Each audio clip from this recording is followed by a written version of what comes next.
Where are all others? Have they gone for breakfast or lunch? What did you have for breakfast? Poha. Nice. What about others? All of you had your breakfast. Madam, Maggie, na? You ate Maggie, is it? Okay. Madam, what's your name? Sorry? Ritika. What do you have for your breakfast? Puliyogre. Iyengar Bakery, is it? Nice. I had a friend called as Rohit. Now in Indian scenario, Brahmins prepare very good puliyogre. Not stereotyping anything. My Rohit friend was the utmost conjus. Engineering, if he bought it in a very big thing, fine. Used to get it in a very small box. Even before he could get his hands on, we used to eat and complete it. I like his puliyogre, mother's puliyogre, his mother's puliyogre, not mine. Mine is MTR puliyogre. And Destana, the best puliyogre, right? Anyways, since some of your friends are yet to come, do you have any general doubts or specific doubts on ethics, UPSC prep? Come on, go ahead. Where did you go wrong in prelims? CSAT. Okay. Charan has gone back, is it, to his place? He had called once. What about the other person who had come with you? Did she clear? That's good. Sorry? Mohafaz, yeah, he had texted once. Couple of days ago, sir, I want you to evaluate my GS1. So, can I do that? That's good. He was very interested. I think he wanted to give prelims the next day itself, after Epic. That's good. Who else cleared in Epic? Okay. What's your optional? Anthro. How many of you have Anthro as your optional? Quite a few. Sir, आपका कौन सा है? Zoology. Hey, our friend I think is zoology as well. You can collaborate with her. Have you done any coaching? Your friend is also from zoology background, is it? So you have one zoology optional. You remember DDLJ? बड़े-बड़े देशों में UPSC classroom में optional मिलते हैं. Okay. So we'll start. Your friends will eventually come.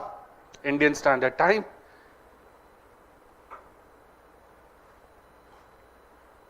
So we have done teachers. Let me look at other sources from where we learn ethics.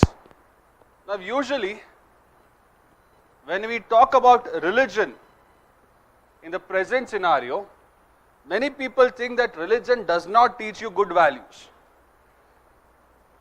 Couple of months ago, there was this Nasruddin Shah ka wife, I forgot her name. What is her name? Ratna Pathak or Rata Pathak, I don't know what her name is. She had said something insensitive about one religion.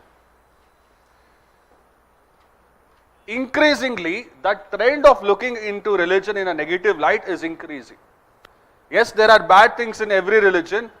I'm not justifying the bad things, but if you look at the core of all religions, the core of all religions will always talk about those universal and objective values such as love, care, compassion. Now, this year G20 is going to happen, and what is the tagline of the G20? Vasudeva Kutumbakam. Not so long ago, we inaugurated the new parliament building. Here that Sengol was in the controversy. Now I'm not going to talk about that controversy, whether it was like power showcase or anything like that. But what I am going to talk about is that Sengol, that small stick, represented or was a symbol of justice going back to the times of your Cholas as well. Raja Chola, we all know him for being a very good emperor, for expanding his territories, but in his kingdom he had a special and an important place for justice. Religion can teach you good ethics. That is the argument that I am making now. Religion is a source of ethics as well, good ethics. If you look at this one, 8 principles you have, and all these 8 principles are from which religion? Hinduism, Buddhism, Jainism or Christianity? Buddhism, Ashtamarga. Look at that Ashtamarga, right mindfulness, right view, right intention, right speech. Everything is right over there. Is it complicated or is it simple in its essence? These things, right speech, right action, does it sound very complicated? Is it very ritualistic? No, it's straightforward. You might be remembering when we were growing up, there was one prayer which was taught to us. Asatoma Sadgamaya, then Tamasoma Jyotirgamaya, Bhrutyoma Amritam Gamaya. Our teachers made us sure we by-hearted it. Now my question is, what is the meaning of this? Madam, you still remember? Asatoma Sadgamaya, Tamasoma Jyotirgamaya, Bhrutyoma Amritam Gamaya. What does that mean? All of you have heard of this, right? Hedi, meaning anta. Sir, we simply stood up and we prayed. We hardly cared for anything. But there is a very beautiful meaning behind it. In one of those exams that I had written, I had started my essay with this. From darkness lead me to light. From illusion lead me to reality. When I am saying from illusion lead me to reality, am I not saying from dishonesty lead me to honesty? Yes or no? From mortality lead me to immortality, and immortality does not mean drinking that amruta or anything like that. It means having those values which is going to make you immortal. Religion is ingrained with such ethics, any religion. All religions are true.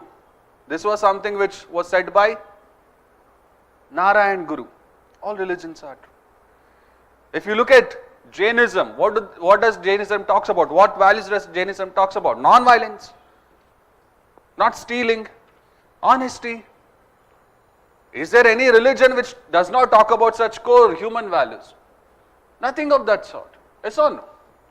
So religion can also be source of ethics. That is what I am trying to get at. Look at this quote by Buddha. I've told you this. There will be some quotes, only some quotes I will be giving, I won't be giving you too much. Look at this quote. In the end, only 3 things matter. How much you loved, how gently you lived, and how gracefully you let go of things not meant for you. This quote, I think, is one of the most important quotes considering the kind of questions which are asked in your ethics and even essay. Because yesterday I made you write something. You remember, what do you understand by the term good life? A good life is one where you have loved. You can use this quote. You're getting my point? How much you loved, how greatly you lived. What is this, how greatly you lived? How gently, sorry. Not great, how gently you lived. So when I am saying gently, can I interpret that as compassion? Now every year there will be one question either directly or indirectly on compassion. Whenever they ask that question, can I not use this quote? Yes or no? And how gracefully you let go of things not meant for you. Don't let go of UPSC, at least not now. How you let go of things not meant for you. Desire.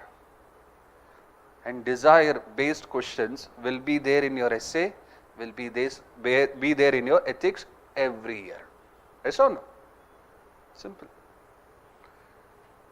I have seen advertisements where people market that we will give you 100 plus quotes. I don't remember what I had for yesterday's dinner. What will I remember about 100 quotes? You are getting my point. You have to be very selective what you use and what you don't use. In the end, only three things matter: how much you loved, how gently you lived, and how gracefully you let go of things not meant for you. Even in the sleep, if someone wakes me up and tells me to tell this, I will tell, because I have connected with it. How gently I have let go of UPSC. It's like that. Got my point? Religion can have a calming experience. Religion can set you free as well. Religion, source of ethics. Now this person's name, I don't want you to write in your exams, in your ethics, but in your essay you can use it if you want. His name is Desmond Doss. Desmond Doss is a soldier from America. Desmond, D-E-S-M-O-N-D, Desmond Doss. Okay, listen to me. Now, during World War II, after Pearl Harbor attacks, many common Americans wanted to join the war efforts, including Mr. Desmond. Now, the moment you enlist in an army, they are going to give you some basic training. So, in your basic training, you have to pick up a weapon and you have to fire and you have to get good at it. Now, Desmond was so religious. He did not want to fire. He did not want to even pick a gun. It was to that extent he followed non-violence, because in Bible, non-violence is given more emphasis. Desmond followed it, thought, word and action. Even though he was a non-violent, he still enlisted in the army because he wanted to do some service. So he joined a post called as medical professional. Whenever someone gets hurt in war and everything, you will have these people who will provide care, just the care. They won't be carrying any guns or anything. That is why he wanted to join there. But when he goes to the training camp, the commander of the training camp says, Mr. Desmond, you have to pick up a gun and you have to do target practice, because everyone has to go through that. Whether you want to be medical or something else, everyone has to do target practice. Desmond says, no, I won't do it. Commander says, get lost. Desmond does not want to do it because it is his moral duty. He sees it is his moral duty to fight. His batchmates beat him left, right and center so that he leaves the camp and goes, but he still sticks. Court-martial proceedings are started against Desmond for not listening to his commanders, but somehow he is able to escape it, and somehow he is able to get a flexibility that you don't practice any target, you can still go to the war. He goes to a place called as Okinawa in Japan, one of the most deadliest aspects of World War II. To get to this Okinawa mountain, you have to climb on a cliff which was almost vertical. Then you have to go on top of that mountain and then you have to shoot the Japanese. So, Americans had to climb. He and his batchmates and few other regiments have climbed, and Japanese, they are very strategic. The art of war, Sun Tzu. Kelidira avನ ಹೆಸರು? ಇದನ್ನೆಲ್ಲ follow ಮಾಡ್ತಾರೆ Japan ಅವರು ಕೂಡ. China and also Japan. So these Japanese people, they are hiding in these small caves which is there on top of the mountain, and they start shooting. They start shooting in such a brutal way. The American forces, they see lots and lots of deaths. Many are injured, many are dead. So the commander says, retreat. So everyone is retreating, and when even Desmond is about to retreat, he sees American soldiers in an injured state. He stays back. Everyone has gone back. Desmond is staying. He goes to this soldier. The soldier cannot walk. So he drags this soldier to that edge of the mountain cliff. He ties a rope and everything, and he slowly gets them down. You're getting my point? Slowly. After saving one, he could have gone back, but no. He believed in saving as many people as possible because he was that religious. He learned those values from religion. After one more, he goes for one more. After saving him, one more. Like this, he saved around 60 to 80 people. I don't have the exact number, but 60 to 80 people in that course of night. Imagine dragging people, imagine letting go of the rope in a very small way, your hands will be paining, bullets are flying, you might die any second. He got that courage from where? Religion. This guy is so great that in 60-80 people that he saved, few of them were even Japanese soldiers. When you have love, even at the greatest place or in a battle, that love will be pure. He saved a Japanese soldier, look at that. 60 to 80 people he saved, his story became so famous. Here in the picture, he was awarded the highest gallantry award in USA Armed Forces at that point in time. In World War II, he became famous as a person who wanted to save rather than kill. 60 to 80 people. His name is Desmond Doss. Like him, there's one more person. I like this guy. His name is Larry Brilliant, Dr. Larry Brilliant. Now, Dr. Larry Brilliant, has anyone heard of him? No. How many things have we eradicated in India? What kind of diseases have we eradicated? Malaria, polio, okay, adbitte, chicken pox, smallpox, you remember, right? So, in the 1980s, this Dr. Larry Brilliant, who had done his MBBS in America, he comes to India and he stays with a guru called as Nirmoli Baba. You don't have to write the name of the Baba, he stays in an ashram. Now he is overcome by Baba's teachings. Thankfully it was not Nityananda.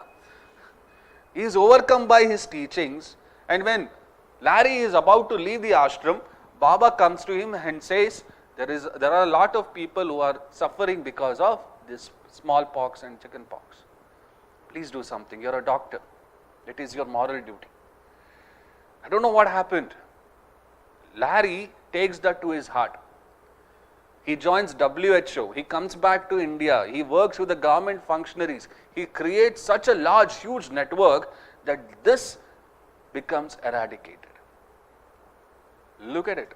Religion can have a positive effect as well. Larry Brilliant, the man who eradicated smallpox in India, got inspiration for that from a religious guru, Nirmoli Baba.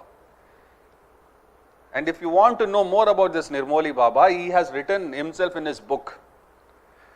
Apparently, even Steve Jobs had visited him. And Steve Jobs had also advised Mark Zuckerberg, whenever you feel that you are facing too much of problem in your life, please visit this Baba, his ashram. That was the kind of impact this Baba had on so many people. Religion. Can you give me one more example of how religion influenced others in a positive way, not a bad way, positive way? You remember there is a guy called as Mahatma Gandhi ji. Now Mahatma Gandhi ji, he took constant source of inspiration from Bhagavad Gita. He said that Kurukshetra is not something which is a war happening some years ago, thousands of years ago. Kurukshetra is nothing but morality and immorality fighting with you in your soul, in your mind. And Bhagavad Gita teaches you how to fight it. He constantly went back to Bhagavad Gita for good source of inspiration. Is that not good? Rajaram Mohan Roy, when he set up Brahmo Samaj, this was a guy who had extensive idea about Hinduism, Islam, Christianity. He has written precepts on Christianity, if I remember correct. Right? Religion can be a source of ethics as well, good ethics. Moving on, sometimes the institutions in a country can also encourage in you good ethics. So what you see over here are those women officers who were awarded permanent commission in Indian Armed Forces, permanent. Did government give them permanent commission or Supreme Court? Supreme Court. So judiciary can also influence good ethics in you. You must be remembering Supreme Court gave verdicts. You have to stand up when there is national anthem. Now many people criticize it. You criticize it from a polity angle. But I am going to use that as an example as to how judiciary tries to influence ethics in people. There are certain judges who also inspire us.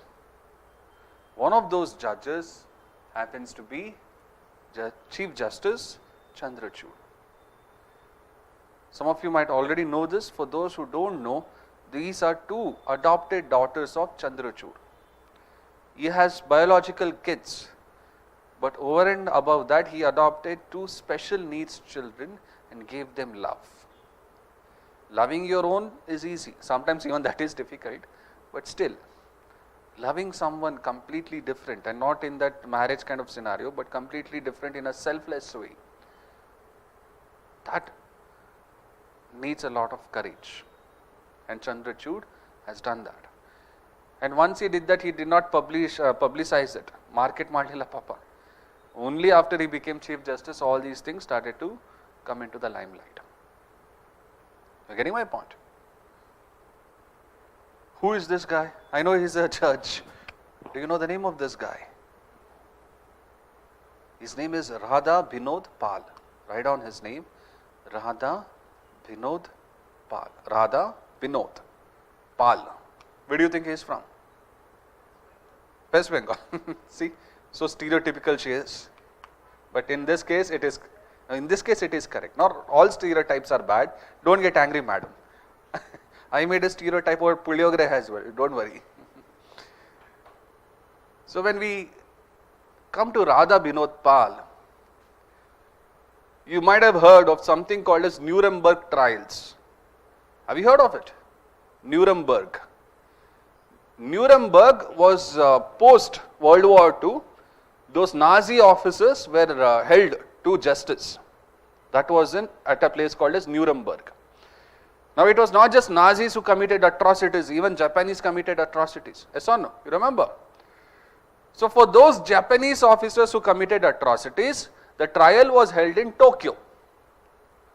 Now this trial is famously called as Tokyo trials. And in that Tokyo trial, Radha Binod Pal was a representative from India. Sole representative. Now why did they include an India? Because India fought for the Britishers. At least somewhere we have to get a representation. Na? So they gave representation here and they thought that Indian judge will be a rubber stamp. Enu matadalla, guilty verdict kotti out hogtare anta. But in Tokyo trial, imagine you have eminent personalities from UK, USA and other parts of the world, and Radha Binod Pal says, yes, what Japanese did is wrong. But you Europeans, what you did is equally wrong. If Japan has to be punished, you too have to be punished. Look at the courage it takes to say that. And there are certain Japanese officers, he said that they are not guilty because they were just following orders. A man who has been defeated, you have to be generous with him. But what was happening in Tokyo trial is they wanted to make an example out of everyone, randomly. Radha Binod Pal, in such a huge, august platform, he becomes a voice of those countries exploited by colonialists. You need courage. Radha Binod Pal. To this day, if you go to Japan, there is a statue dedicated to Radha Binod Pal. To this day. Imagine you are a judge, you go to Tokyo, will you talk against UK, USA and everyone? Will you do that? No. And he does that. And how many of us know his name? Not many. Right? Radha Binod Pal. Yes. Judiciary can be a source of ethics and also media. Now the moment I say media, people tend to think about movies and everything. That's good. Or else people tend to think about print media, newspapers and everything. But if you have to be original, if you have to be a bit different, think about something like this, comic strip. When you were growing up, did you read any comics? Anyone? Panchadanta does not count. That was part of your moral science syllabus. I was born in 1991, we had a TV, but that TV was more broken than working, and that was good in a way. So, entertainment ke liye, I used to play cricket, football, sometimes hockey, more importantly Chu Chandu, right? And other times we were given comics like Calvin and Hobbes, Peanuts, and there was one Indian comic called as Chacha Chowdhury, right? And there was this one show on Chanakya that used to come. Look at this comic strip. Ever sit and watch ants? The name of the kid is Calvin and the name of the tiger is Hobbes. The Hobbes says, ever sit and watch ants? Calvin replies, look at this one. He's carrying a crumb that's bigger than he is and he is running. To this, again Calvin says, and if you put an obstacle in front of him, he'll scramble like crazy until he gets across it. He doesn't let anything stop him. Again Calvin further adds, I just can't identify with that kind of work ethic. Now here it is humorous in nature, but even though it is humorous in nature, it is teaching you some good things, right? What is that good things? There will always be pressure, always be burden on you. There will be thousands of obstacles in front of you, but you should find your way across it, over it, above it or under it, whatever it is. But find a solution. That is what is being taught in this small comic strip. So next time when you are writing media, I don't care if you write about Calvin and Hobbes, but who will you write about? R.K. Lakshman's comics taught us about values. Yesterday I showed you, right? R.K. Lakshman. Don't talk about only movies. Don't talk about only newspapers. Media is much, much wider than that.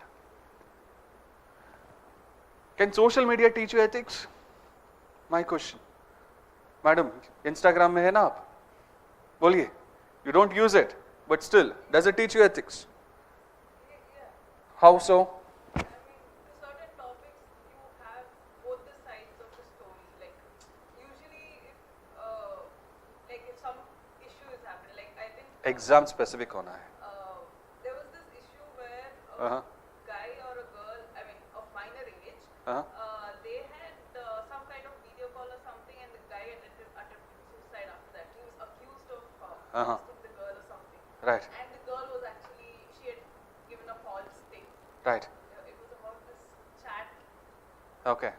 box Okay. of all. Screenshot. No. There was this group. I am a bit weak when it comes to social media. No, it was basically a group chat Uh-huh. where all the boys Uh-huh. put photos of girls and write comments about Okay. them. So somehow one of the girls Mhm.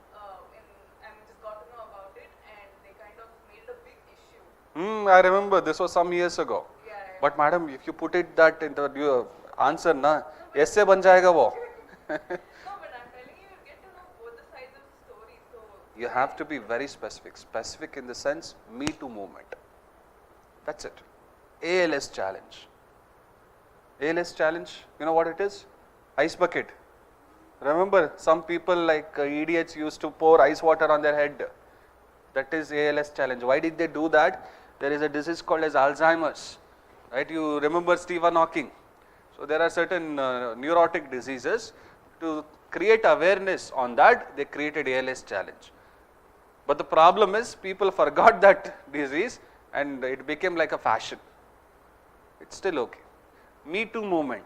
What did it speak about? Justice for those women who are facing sexual harassment. But if you ask me, social media can uphold ethics. At times can teach you ethics as well. But most of the times, considering the present scenario, social media teaches you everything which is bad. Everything which is bad. Influencers. Dingchak Puja is a celebrity now. Look at this. In social media, what are you running for? Fame. I see 13, 14-year-old kids doing TikToks. In my opinion, the worst invention of this century is TikTok. If I can go back in time and shoot one person, it will be TikTok guy. Right? He has made the attention span of students, of emerging students, to be within that 1 minute ka slot. Look at this. How can a teacher teach you in that 1 minute ka slot? Do you not agree? How many of you are addicted to YouTube shorts because of this guy? I don't know his name though. Anyways, social media makes you run after fame in all the wrong ways. There have been people who have accused men of sexual harassment, but in reality, they are not. Sometimes social media gives you an identity. There is this one documentary on Netflix called as Social Dilemma. That social dilemma, there is a small kid here, 13, 14 years of age. She is beautiful. In her own way, she is beautiful. Now she also starts using social media. She starts posting photos. And when you started using Facebook, and when you posted a photo, you went and checked back every 5 minutes how many likes, comments you have. I was also doing that, waiting if my crush had replied. That reply never came. But anyways, right, too much of pain.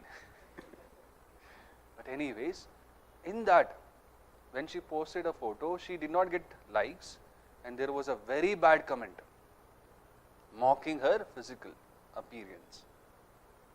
And she injures herself after seeing that. She was loved in her home. She was loved in her home, but when she went and searched for that love in social media, all she got was hatred. Is this not what social media is teaching you these days? Hatred. When I was in Facebook, there was this one page called as Sanskriti. Why I started using this was they were telling me about historical things that I was not aware of. But as time progressed, in this page, they started to give comments or post which was very divisive. They wanted to create the divide. Fake news bolte hai usko. Yes or no? Fake news, is it good or bad? Bad. Social media. You guys agree with me? Right? Social media has some good aspects, but in terms of the reality, social media and ethics is a very bad pair. At least how we are using it as of now. Fake news and all such kind of things. Communalization, radicalization. How many of you have not read Facebook posts or Instagram posts which are radicalized? I don't have the image of that lady. Her name is Neha Chowdhury. Neha Chowdhury is an IAS officer from Maharashtra. Now she had posted the tweet of Gandhiji's death, him having all those garlands and everything, and she had thanked Godse, Nathuram Godse, an IAS officer doing this. Have you come across this event? See, your personal opinion could be anything. You can say Jai Mahatma or you can say Godse. I don't really care. It doesn't matter to me because when I'm going to sleep, I care about myself. But being an IAS officer, when you are a role model and you are upholding violence, that is wrong. It's so incredibly wrong. And what is happening with the two, one IAS, one IPS, you know. Social media, again. It is the dustbin of the world if you ask me, but please don't write this in the answer. Moving on. Sometimes the goals that you have, that also encourages in you certain values. Look at this guy, right? His name is Manoj Kumar Pandey. Now, Manoj Kumar Pandey, I think he was around, what, 23, 24? I don't remember the exact age. He was a captain in Gurkha regiment. Now, even though your family members might not be there, even though you might not be interested in armed forces so much, you would have heard of this regiment, Gurkha. Yes or no? Gurkhas are known for what? Ultimate courage, valor, bravery of extreme. You might have heard that even Hitler was afraid of Gurkha regiment. Yes or no? Now, this Captain Manoj Kumar Pandey, he used to maintain a diary. And in this diary, he had written certain things. Some goals are so worthy, it's glorious even to fail. Now, this is not just a WhatsApp status ka quote. It should never be that. Look at that. Some goals are so worthy, it's glorious even to fail. What is he talking about? Being unafraid of outcomes, being courageous, being brave, and persevering. Don't let failure stop you. You still persevere because that goal is important for you. Yes or no? Another thing, if death strikes before I prove my blood, I swear I will kill death. This guy was not ready to even let death stop him. Perseverance hota hai. Don't write this, write that. If you write this in an IAS exam, it would be construed in a different way. You can use that. Captain Manoj Kumar Pandey was one of those 4 people who was awarded Paramveer Chakra in Kargil war. So he goes to a hill, there is Pakistani bunkers. He has dismantled certain bunkers. Now before he could go to another bunker, his rifle jammed. You know what is a rifle getting jammed? You can't fire. And he is hit with a barrage of bullets, chest and everything else. Barrage of bullets. A Gurkha will always carry one thing, kukri. He takes his kukri, he goes to that bunker with those bullets and he slashes at them and he kills them. It's violence, I know. But look at that courage. Where did he get that courage? After joining armed forces, is it? No. When you have a focus, when you have a goal in life, even from an young age, you develop these values. You guys agree with me? That's the thing. His goals in life put him in the path of such courage. All of you want to be IAS officers, some IPS. What do you think are the values that you should imbibe and showcase as of now? What do you think that you should showcase? What do you think? You're going to be IAS, IPS officers. Like this person, will you show courage? Not courage in terms of killing, but courage in terms of speaking honesty. Like that. There might be a question, how do goals of an individual create ethics or create values? You should have a bunch of arguments and a good amount of examples. This is one more person. He died in one of the terrorist attacks. His name is Colonel M.N. Rai. Look at what he has said. Play your role in life with so much passion that even after the curtains come down, the applause doesn't stop. Again, it's like a WhatsApp status. But for me, look at this person talking about one important thing in life which sometimes we often forget. Passion hona chahiye. You might have given multiple attempts, but before you get into the next attempt, you need to find reasons to fall in love with the preparation journey. You need to find a passion. The importance of passion. Okay? Right. The next aspect is, before we move to the next aspect, let us write. Let us write. Source / determinants of ethics. Source / determinants of ethics. Here I won't be giving you any examples because I think you would have written it. I'll just be giving you arguments. Will that be fine? Yes. Write down the arguments. From birth, write in terms of para. From birth till our death,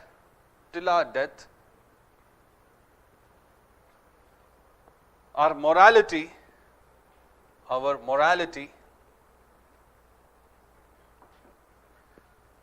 is influenced. Our morality is influenced by various factors. Full stop. These factors can create in us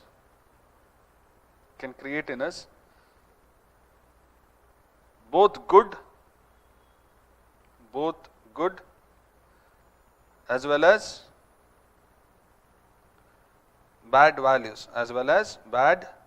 values. Full stop. Some of the examples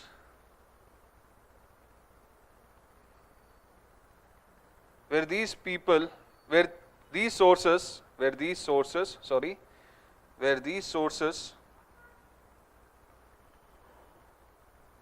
have created good ethics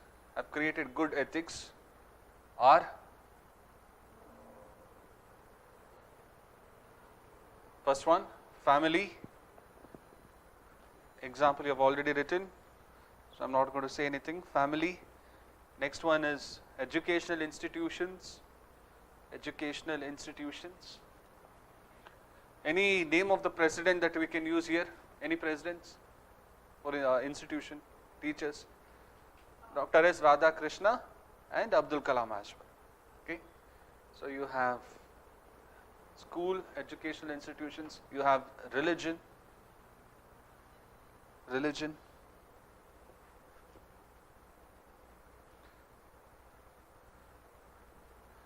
Next you have legal institutions. What is the example that I had given you? Permanent commission, then national anthem. Okay. Anything else? The court gave a verdict. Navtej Singh Johar. Is it not changing your ethics related to LGBTQ? You can put that. Okay. Next, what should we write? Goals and experiences. Goals and experiences in life. Next, you write media.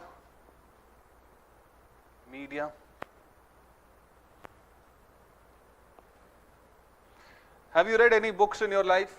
Any books that has inspired you? Not your Lakshmikant book, something more than that. Any books that you have learnt? Most of you are Kannadigas who are here, so I'm going to ask you one thing. Have you heard of a guy called as Dara Bendre? Yes, Dara Bendre's famous poem. What is that? Ni hige noda beda nanna. Why did he write that?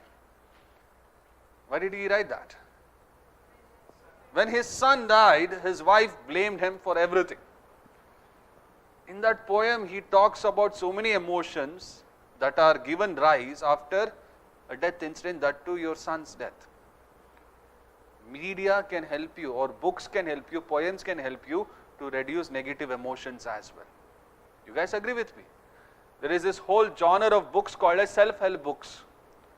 Self-help. Odidira yadar book self-help do? Have you heard of a guy called as Robin Sharma? The monk who sold his Ferrari. This is nothing but a self-help book which teaches you how to develop that self-confidence. The 7 Habits of a Highly Effective People. This is one more book called, written by Stephen R. Covey. Please write it. The 7 Habits of Highly Effective People by Stephen S-T-E-P-H-E-N, Stephen R. Covey, C-O-V-E-Y. Whenever you come across something good, put this guy's name and this book's name. Okay?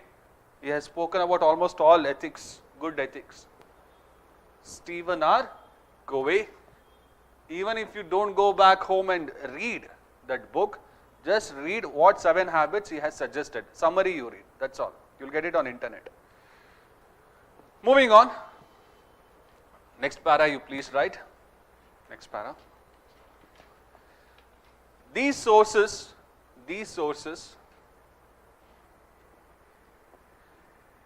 can create bad values as well. These sources can create bad values as well amongst individuals.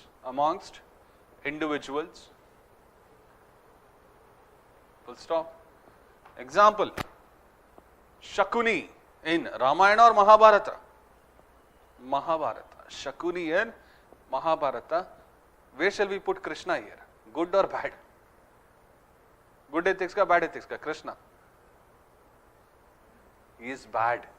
If you ask Immanuel Kant will say that Krishna is bad. Krishna was a lot of subjective. He was not objective, he was subjective. Immanuel Kant does not like subjective. He is very objective. So Shakuni in Mahabharata, comma, right? Bad ethics. Think of bad people. Any other example that you can think of? Bad ethics, bad people where family, educational institution. Write down. Commercialization of education. Commercialization of education. Leading to cheating. Have you come across this? In Bihar, wherever they conduct state examinations, wherever there is a window, people will be standing, hanging by it, giving cheat codes. Cheating, comma, bullying. Bullying, comma, social media. Social media giving rise to hatred through fake post,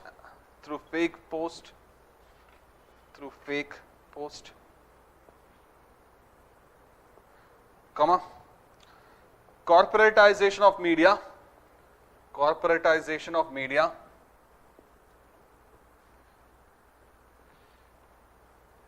leading to dilution of truth,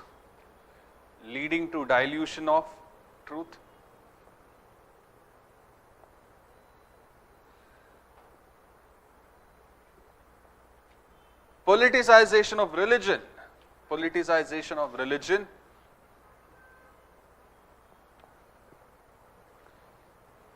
leading to divide,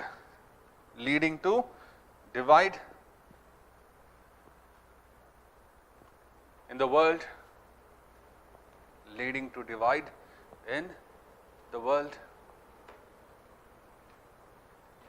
etc. Continue. Criminalization of politics. That you can write. Governance is still with you. Good. So what I am trying to teach you is, what you have learnt in other subjects, you can use it here as well, but you have to just give a ethics angle. Hatred. Okay? That is what I have used. Next, write down. Continue, please. Sometimes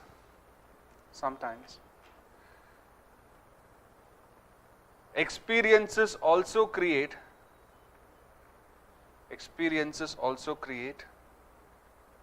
bad values in us.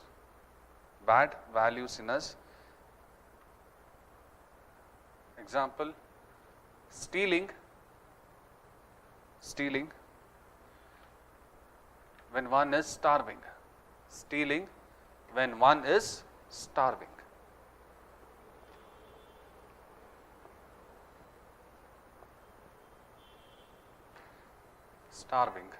Okay, yeah, that much is enough.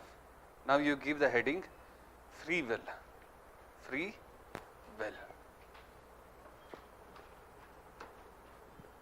Come back. Listen to me. Now free will is something that all of you have come across a lot many times before. You guys agree with me? So if you were to define free will, how would you define it? Free will. How would you define it? Anyone? Come on. Go ahead, take a crack at it. What is free will, madam? So you have the freedom to make your own choices. Yes. Technically, Simple. Right? That is free will. When you are able to take a decision without being influenced by anyone else, that is free will. Do all of you have free will? Yes. Pakka. 100%. Why have you want to be an IAS officer, madam? To serve people. Where did you get that from? My dad. So it's your dad's will. No, he did it. Seeing him do it, I also wanted to. Indirectly. Yeah. So there is no free will then. There are a group of ethicists who believe that free will does not exist. These are what we call as determinists. For them, everything is determined. Everything that happens in your life is due to some or the other factors which is influencing you either directly or indirectly. You are getting my point? Now when you vote, there also you don't have any free will. Sometimes people vote based on religion, caste affiliations and everything. But if we believe in this argument that everything is predetermined and you are not responsible for your action, then there is no requirement for ethics at all. Because ethics wants to judge, and if the strings are there in someone else's hand, can I judge you? Is it possible? No. Why are we focusing on this? When you become civil servants, do you have free will? Do you have free will? Now when you are sitting here, you know that 100% free will does not exist, but you have been given certain freedom. Yes or no? If I have to define free will in my own way, listen carefully. Free will is a scenario where you can take a decision between multiple choices that exist for you and you are not forced by any factors either internally or externally. If there is only one choice given to you, you have to do this, nothing other than that, then that is what we call as predetermined, determinism. Now here you are sitting. You are sitting here by free will because I am not forcing you. And you have other options as well. You could have gone and sat for GS2. Out of pity you are sitting here. You could have joined some other crash course, intensive ethics crash course at Law Excellence, IS Baba, anything, but you used your free will and you are sitting here. You are getting my point. Now when I take civil servants and I ask myself, do civil servants have free will? They don't have free will like you and I have. I can criticize Prime Minister Narendra Modi, I can make fun, but a civil servant cannot do so. He or she has to be very careful. Yes or no? Right? I can take money out of my own pocket or take money from my bank account and give it. A civil servant should be careful while taking out money from government things. Civil servants have standard operating procedures. Whatever your ideas might be, personal ideas, but when you have to do job, you have to follow this SOP, standard operating procedures. You have to listen to MLA, you have to listen to MP. तुम्हारे लिए free will होता है क्या?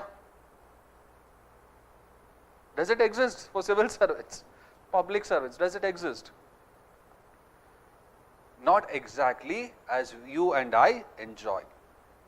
Imagine you are sitting in front of an MLA, an MP. He comes and says to you, Mr. Umesh, you please do this. If you don't do this, I am going to transfer you. I am going to get you transfer. You don't want to do what the MLA says because it is bad. It won't help people. But you also don't want to get transferred because you are newly married and your wife is staying there. This is how they are going to give you Ekta Kapoor ka serials. What will you do then? Will you listen to MLA? Do you have free will in this scenario? See, even though civil servants don't have as much free will as you and I have, they still have to depend on their conscience. They still have to use their mentality, mind. Prime Minister Indira Gandhi once called for a cabinet meeting. She also called Sam Manekshaw. He was chief of the armed forces back then. It was in the 1971 when Assam was getting refugees from East Pakistan back then. Refugees were flooding in. Assam Chief Minister ka letter tha Indira Gandhi ki table pe. So She shows this is happening, what should we do? Everyone is silent. It's Indira Gandhi. No one has the guts to speak. Everyone is silent. After some time, Indira Gandhi looks at the whole room, looks to Sam. Sam, go to war. No 150-word answer, no 250-word answer. Go to war, Sam. Now you're Sam Manekshaw, sitting in front of one of the boldest leaders India has ever seen. Whether she is good or bad, that's different. She is bold. What would you do? You would be an yes man. Yes, boss. Yes or no? But Sam was not like that. Sam told, Madam, if I go to war now, we will lose. Imagine, you're saying that to Prime Minister. I cannot ask permission from my mother or my father to stay for more than 12 p.m. Right? Sorry, midnight. And here you have Sam telling to Prime Minister, Madam, if we go to war now, we will lose. Indira Gandhi is stunned. Other cabinet ministers are stunned. After some time, Indira Gandhi says, yes, you all can leave. All of them leave. Before getting up, Sam says, Madam Prime Minister, should I send you my resignation on the grounds of health or mental problem? Sam had a very good sense of humor. I love people who have good sense of humor. Indira Gandhi then asked him, why, what is the reason? He says, I asked for weapons. Your defense minister is not getting me any. My forces are not trained. Now it is rainy season. If I take my force to the border and it starts raining, it rains cats and dogs there. And then tomorrow if USA and China come to Pakistan's help, where will my forces go? It will be chaos. Then Indira Gandhi says, then you plan. He plans a war, and in 20th century, I like military warfare. And in 20th century, I have never come across a single war which was fought to such a magnitude that you created a country, took 93,000 prisoners of wars, and you did all these things in 14-15 days. 14-15 days. Look at the man's courage and vision and planning. Did Sam not have free will? He had. Civil servants have less free will, but in those situations where you have to stand up, you have to stand up and you have to use your free will. ಬರೀ ಬಾಯಿ ಬಂದಿದ್ದು ಮಾತಾಡೋದಲ್ಲ ಅವಾಗ. Your answers, your replies should be based on constitutional grounds, should be based on logic. You're getting my point? Yes or no? So if they ask you, civil servants and free will, you should be able to answer. Now you are in civil service, listen to me carefully.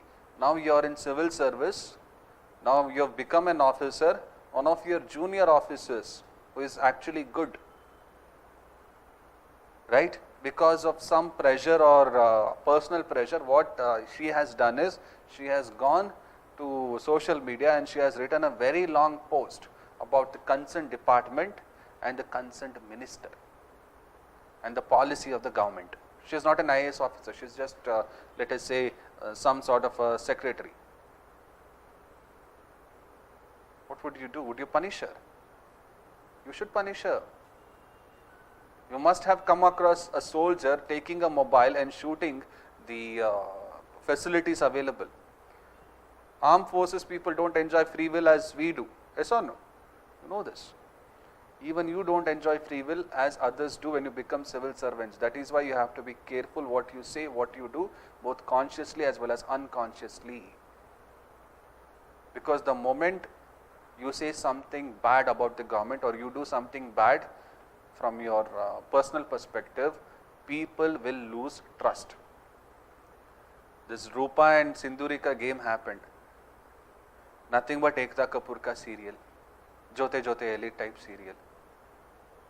Now this happened, I think it was Rupa's husband who is sitting in state legislative assembly. Now he is being judged by politicians such as Kumar Swamy and everyone. Kumar Swamy, right? Jai JDS, but still saying. So you have to be very careful how you exercise free will and in what context you have to exercise it. Got my point? In your case study, if they have given you a question where someone has done something because of very huge pressure, imagine I give you a case study, you are the sole breadwinner of the family, you have recently joined a job, and in that job you have to keep the accounts. Your immediate boss comes to you and says, you change numbers. You say it is wrong, but the boss says, no, if you don't do it, I'll kick you out of the job, and I'll kick you by giving you a letter that you stole from us. You are the sole breadwinner of the family. What would you do? Really speaking, reality, in Martira, you will fudge the numbers. Yes or no? After some time, another boss comes and he finds out that this scam has happened. He catches hold of you and he wants to dismiss you. And you confront this new boss, sir, this is what happened and this is how I did it. Other members in the department also justify your statement. You are the new boss. What will you do as the new boss? Will you punish her? Immediate boss got her into scam. New boss के table पर case आया है. He finds out that the lady fudged the numbers because of pressure. They would have given you a bunch of options. What will your future course of action would be? In one of those options, it would be dismiss her. Would you dismiss her? No. What would you do with her then? Forgive her.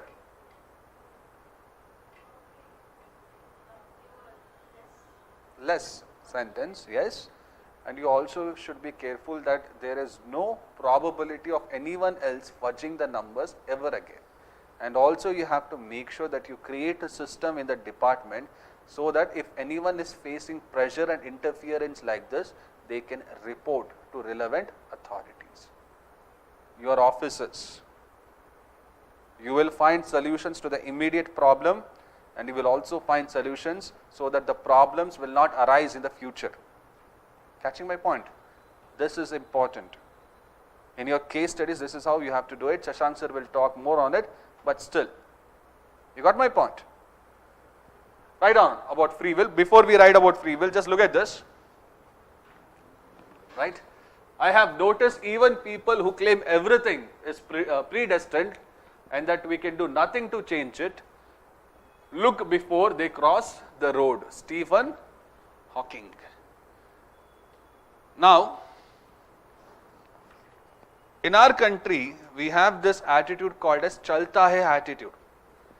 You remember? Nothing is going to happen to India. This is how it is going to be. We believe everything is what? Predestined. And we cannot change anything. That's not right. You have the free will to do that. It was for this free will that our freedom fighters fought, struggled and died. Don't give up that free will so easily to any politicians, to your parents or anyone else. Safeguard it. Right. Right, go ahead. This I have already told you. We'll come back to this topic after writing this one.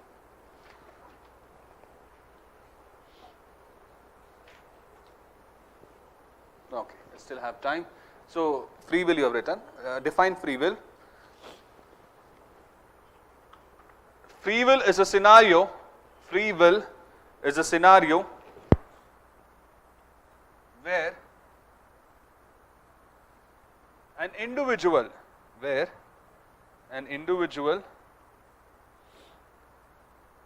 is able to take his decision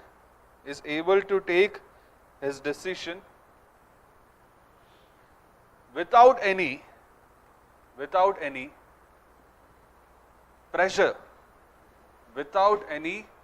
pressure, either from external factors or internal factors, and more importantly, he has the option to choose from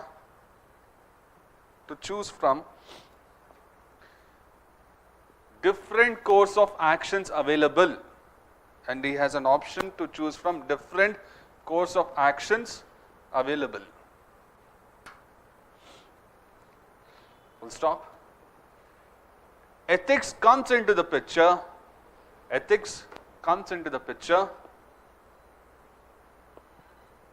only in those cases where free will exists. Full stop. Continue. India as a country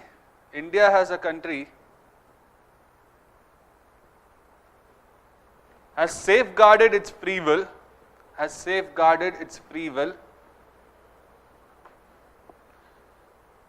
in the present issue of Russia-Ukraine,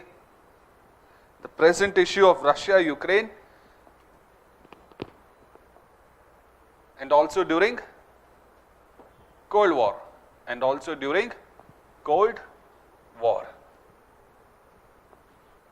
Full stop. As a civil servant in India, next paragraph, right? As a civil servant in India, even though you might not enjoy as much free will as others,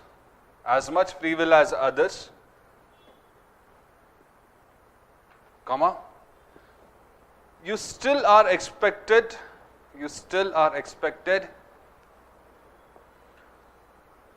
to use your free will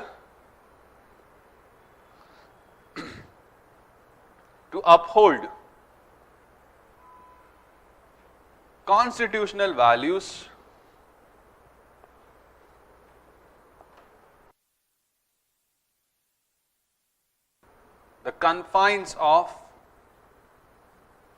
within the confines of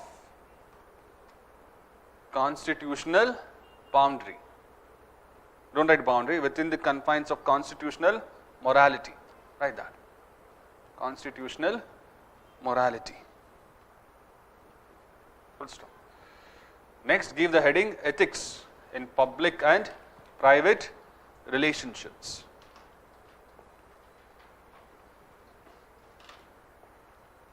Ethics in public and private relationships.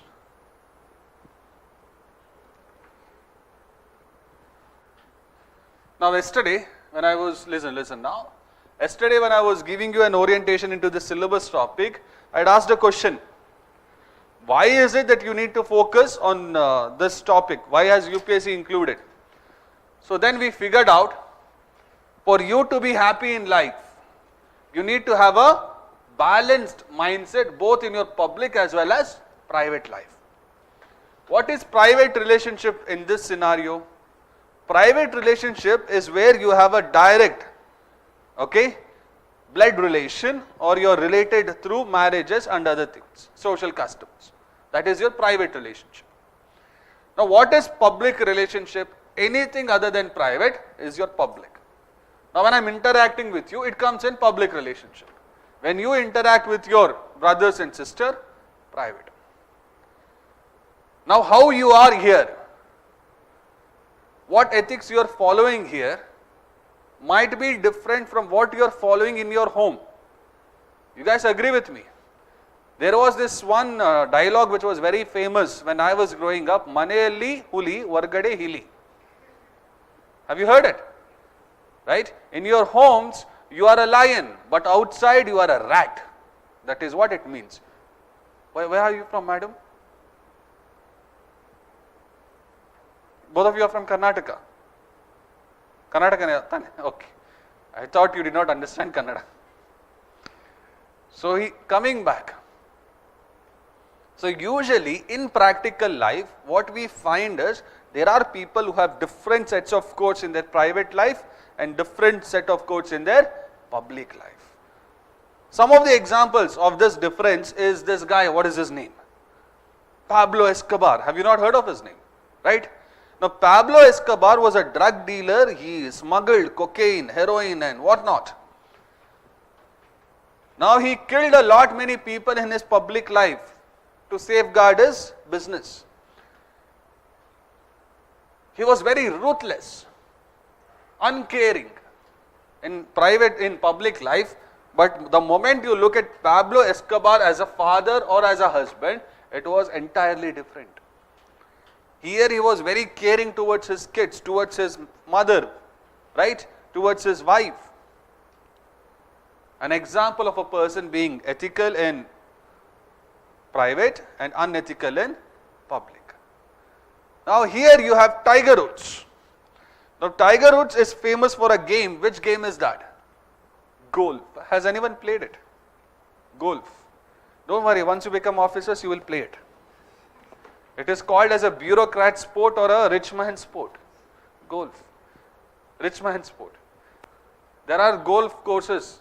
Anytime you go to a golf course, morning early, lunch, yavagaru hogi, you will either find MP, sometimes MLAs, but MPs are more, and most of the times it is officers who go there and play all this sort of sports. So anyways, so you have Tiger Woods, who was very famous. He had won a lot many tournaments. In his public life, as a sports person, he maintained immaculate ethics, great ethics. But the same man in his personal life was entirely different. He was involved in so many extramarital affairs. He had to eventually give divorce to his wife. Because of this, he lost that standing, that fame that he enjoyed. Tiger Woods, ethical in his public life but unethical in his private life. Here you have two more people. One is Rahul Dravid and the other one is Sudha Murthy. Now if you look at Rahul Dravid, madam ka inspiration. Now Rahul Dravid is ethical just in his public life or in personal life as well. Both. Look at Rahul Dravid standing in a queue in a function, school ka function. How many of us want to stand in a queue sometimes? We are looking for ways to break it. Right? And on the other side you have Sudha Murthy. Now Sudha Murthy is one of the richest women not just in India and in the world. Look at her sitting, right, in a temple and cutting vegetables. Do you see her sporting the fashion goods of some fashion designer? No, it doesn't matter to her. Normal sari with flowers, the back of her head. There are people who have differing ethics in public and private life. There are people, very, very rare exceptions, who have good ethics both in their public as well as private life. You're getting my point? So what we are going to do in the next few minutes is, in public life, what are the few good ethics we need to keep in mind? In public life, what are the few good things we need to keep in mind? That is what we are going to do. There are rare exceptions of both having the same, but we will work more on a practical basis. Alright. Now, if you look at ethics in your private sphere, what are those first ethical values or practices that you need to do? When you are born, your first social institution is what?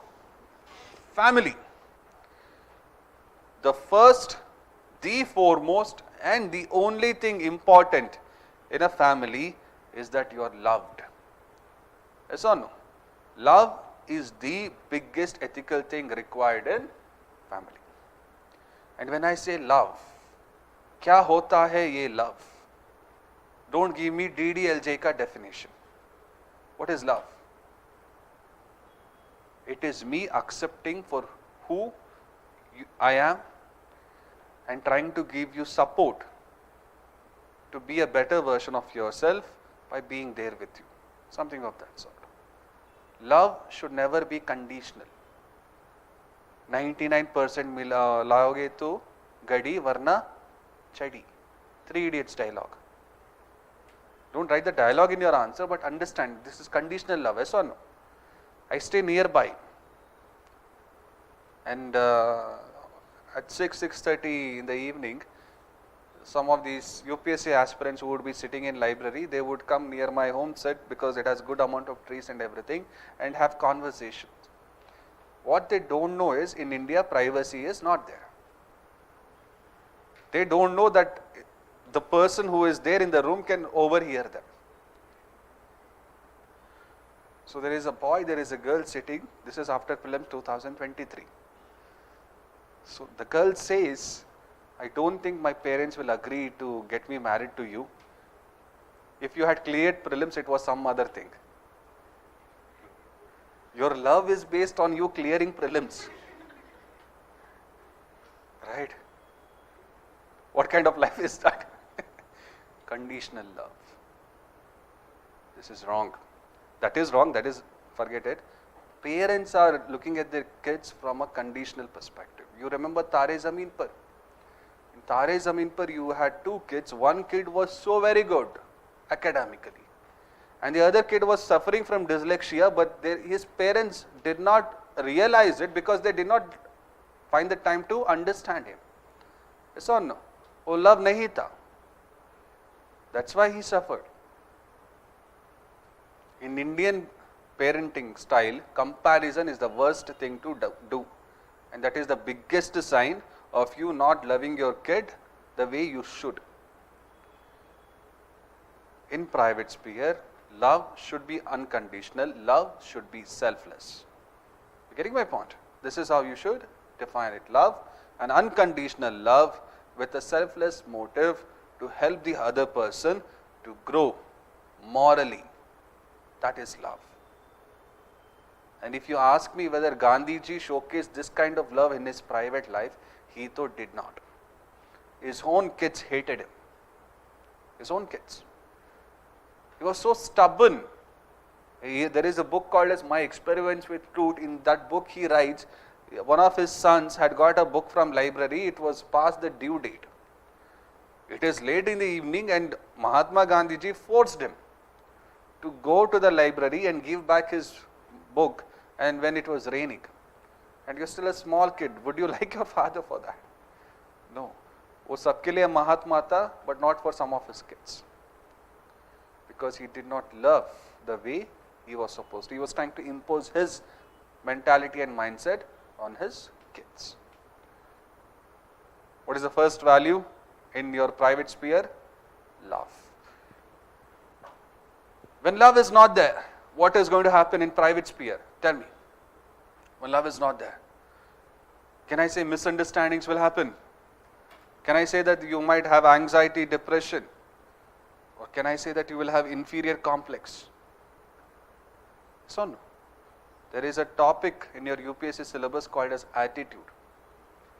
If your parents, they have a very dominating character, you will be growing up in all probability with a inferior mindset. All probability. Right? Coming back. Listen.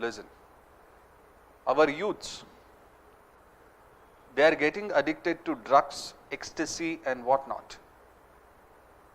Why are they getting addicted to drug, ecstasy? I don't want GS3 answer, internal security, sir, Pakistan, Afghanistan and from East Asia. I don't want that. I want it from an ethics perspective.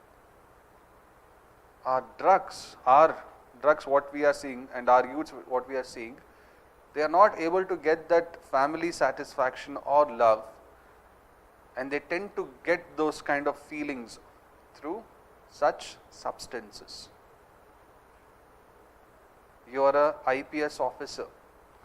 You are an IPS officer in a district where drug menace is very high. Now you will write in your case studies all those solutions which you will write in GS3 paper. Why I am stopping here and talking a bit more is, drug menace, parent-child relationship have a direct correlation. So in your case study you will write, you will create awareness campaigns with parents in the district, telling them it is okay if their kids were drug addicts, don't hate them. Telling them to spend more time with their kids, to observe their behaviors and report if they feel that there is some change. You got my point? Love. Moving on, Patience. Now you and I have different mentality, have different value systems. You guys agree with me? The person who is sitting next to you also has the same. Now your own brothers and sisters also have the same. Your extended family members also have differences. You all agree with me? You should have the patience to let the kid develop at their own pace. At their own pace. You should have the patience to let the kids fail and be with them when they fail and give them courage. You should have the patience in a marriage to understand both of their needs, interest, and then find that mutual compatibility. You all agree with me? You're married, is it? How are you shaking your heads there? Right? Patience is one more virtue which is very much required in your private life. In public life, you have to have it. You can't go to your boss and scream at him. But in private, nothing like that. If you are the head of the family, you seem to lose your patience more often than not. That should not be there. Love, patience, and more importantly, honesty. जहाँ पर honesty होता है, there trust will be there. And in private life, for us to have good relationship, you have to be honest, right? Have you been honest with your parents? 100% of the times. Pakka? I don't believe you, madam. Right? As an Indian kid, you are expected to lie to your parents at least sometime. I went to my first movie by lying to my parents. Right? And I am very proud about it. Right? So come back, listen to me. Honesty is important. 100% honesty, yes. If you have, very good. If not 100%, at least on most of the issues, please be honest. Don't deceive them. Not just your parents, every other members in the family. Because that trust, if it breaks, it is very difficult to regain it. Listen to me here. Patience and honesty here, I just want to give you a case study, kind of a situation. Have you heard of something called as generation gap? ಕೇಳಿದಿರಾ ಎಲ್ಲರೂ? क्या होता है generation gap? What is it? Madam, generation gap, what is it?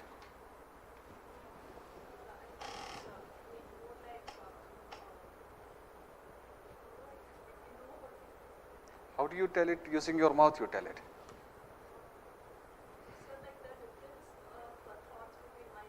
That's it. Bas. If I were to write about generation gap, and I think you should also write it, generation gap is difference in the value systems between people belonging to different ages. That's it. Different in values. Okay. Come back. Listen now. Now in our Indian scenario, we teach our boys not to cry. Why are you crying like a girl? People say that, right? Is that good? See, crying is natural, right? But when you are loving your kid and in such a narrow way, that is wrong. If your kid is going through certain tough phase and if that kid cries, it's fine. Have patience.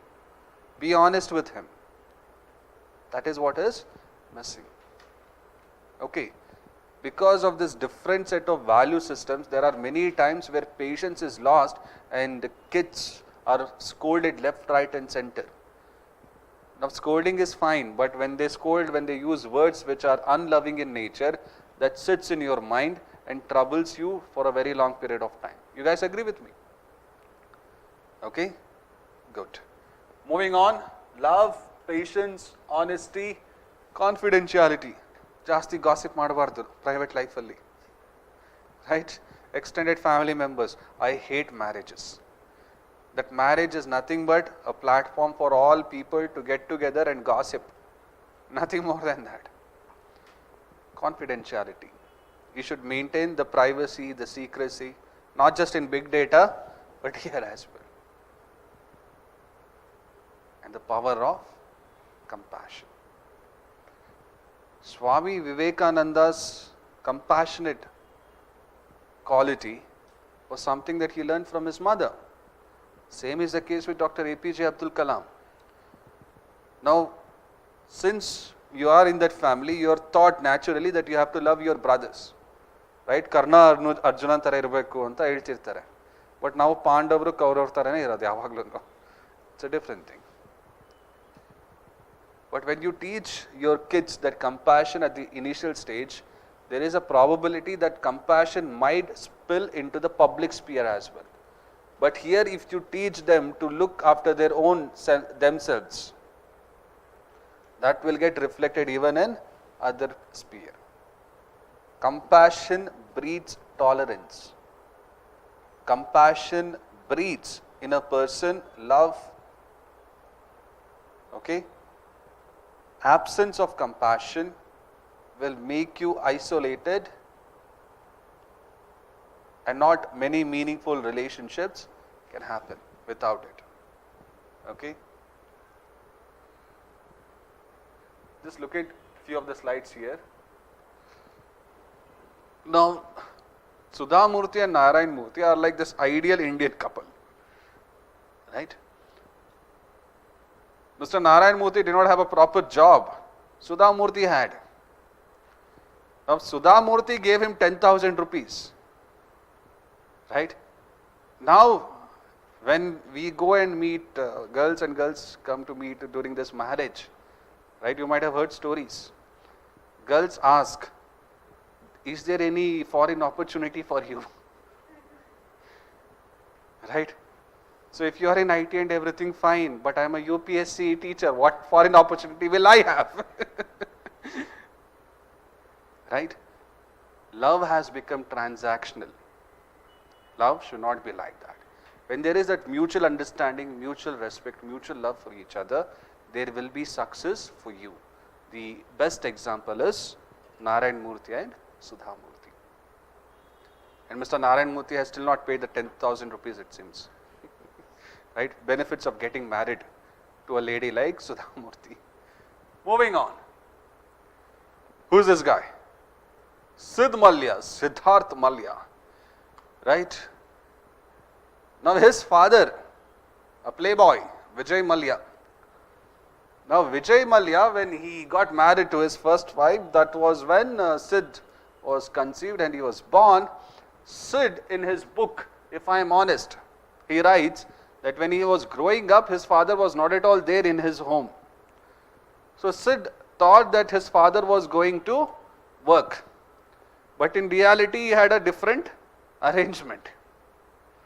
You know what the arrangement, right? He had another wife. Sid did not know about it. So when he came to know about it, he felt very terribly sad. And that event had good amount of negative impact on his life. His father did not interact with him as much as he should have. He had given him everything. Vijay Mallya's son, he has good amount of cars, money, all those stuff. But there was not that love that a person requires. He writes in his book that he was hugely depressed in his life because of all these events. You're getting my point? Love, patience. You need to have patience. Now the kind of scenario is a father and mother, both of them are going to jobs. The children is left to worry, who is my father and mother? Patience illa. Right?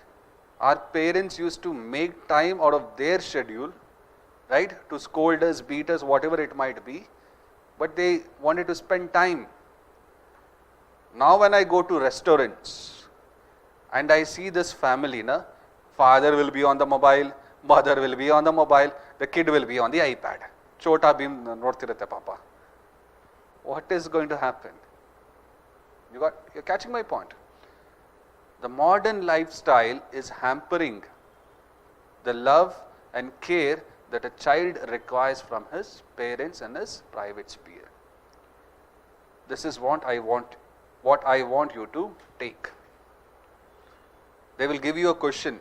In what ways is modern lifestyle creating challenges, ethical challenges in public and in private sphere? Write down this question. Write down this question. In what ways the modern lifestyle is creating challenges, ethical challenges in private and public sphere for an individual.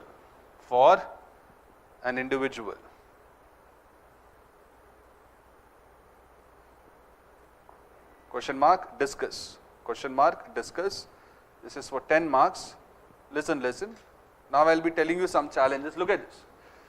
MLA Arvind Limbavali's daughter has run in with traffic cops in Bengaluru. Now every one of us has been caught one time or the other with a traffic cop. We interact with them. Sir, bitpudi sir, students sir, books alla toristive. Sometimes we might bribe them also. But we never fight with them. Now this lady, she was caught driving a car when she was drunk. Now the police officer that stopped her, she almost went and hit him.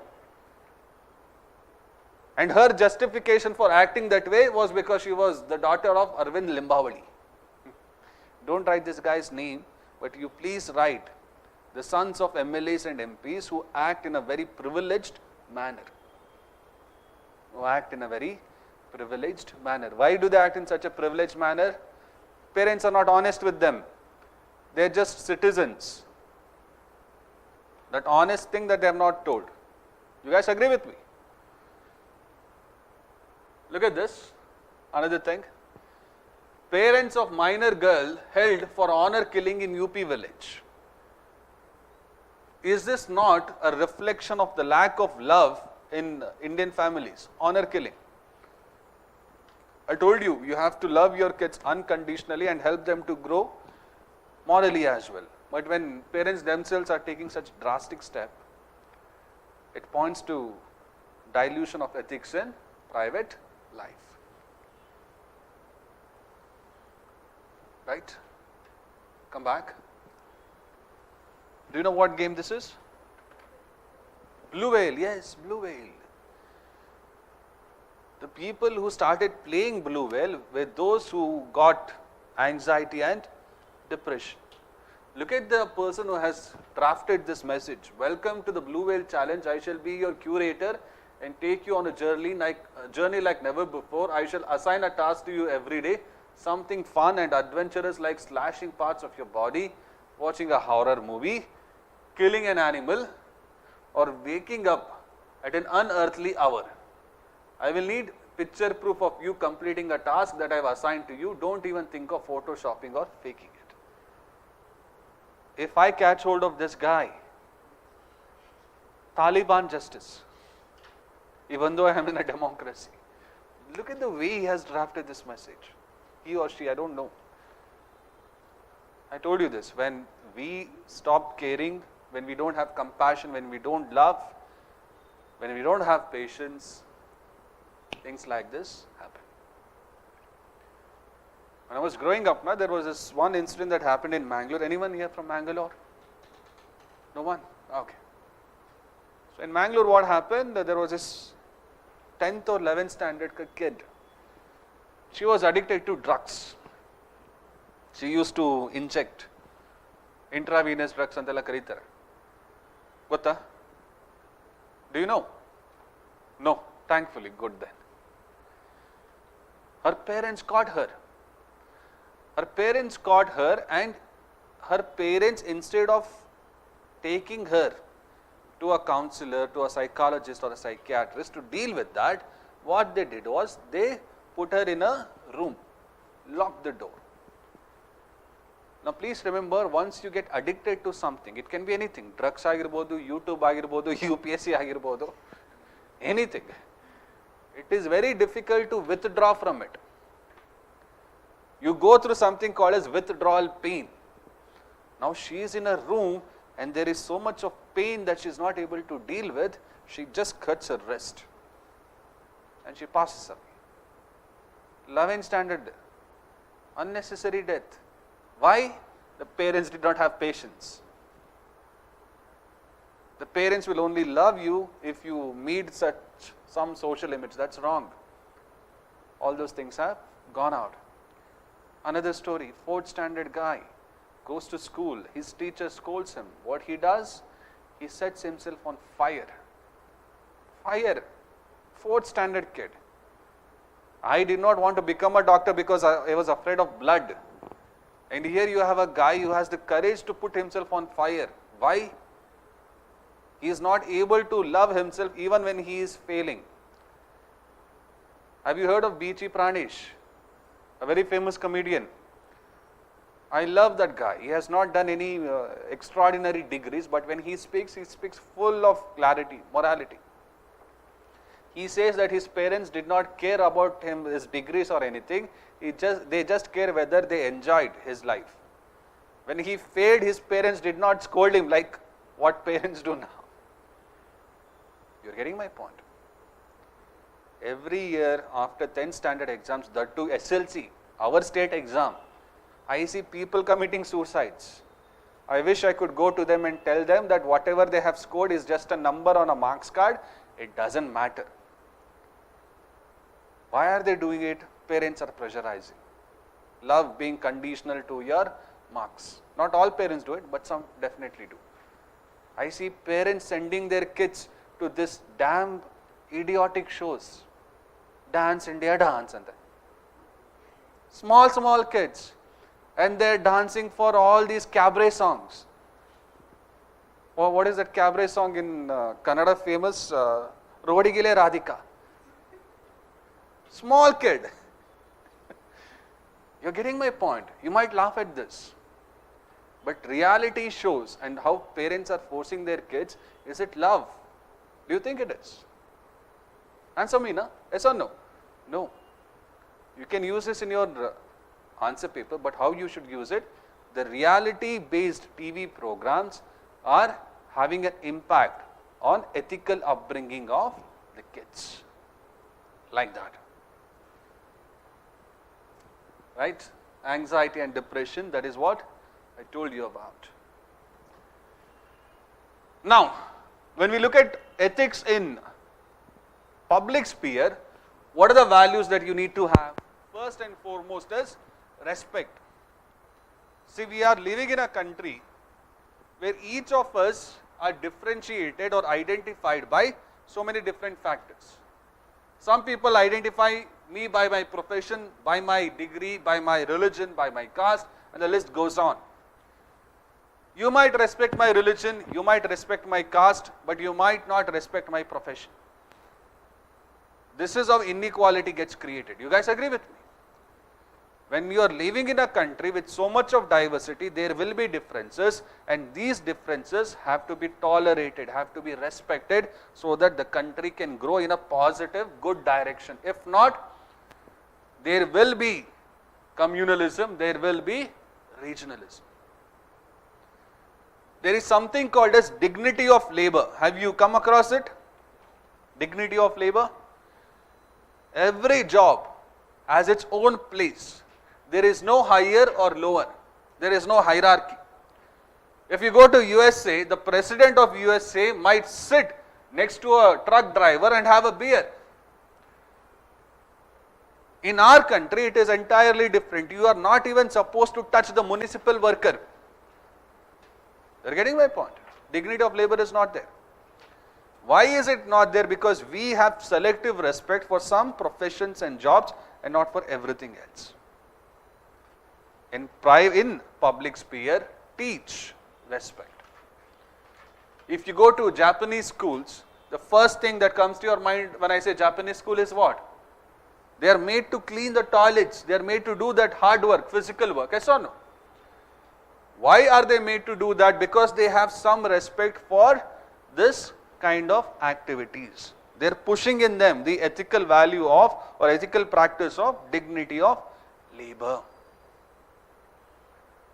If you go back to your Mahatma Gandhi ji, when he came back to India, he had set up an ashram called as Sabarmati. Now the same guy, when he was in South Africa, He started ashrams such as Phoenix, Tolstoy. Have you heard of this? Pakka? Yes. Now in this ashram, what did Gandhiji do? Gandhiji made everyone, including his own wife, clean. When once Gandhiji's wife refused to clean, Gandhiji scolded her and told her to get out. Non-violent guy becoming violent then. Anyways, what I want to bring your attention to is, through his ashrams, through his constructive activities, Gandhiji tried to create respect in the country for people belonging to different systems. You quote Gandhiji in your exams, but please don't quote them like what others would do. There has to be some originality or uniqueness there as well. Have you come across any other example where they have quoted this? Phoenix, Tolstoy and everything? Anywhere? No, right? Here. Okay? Make a note of it so that you can use that in your exams. Integrity. What is integrity? I have already told you this.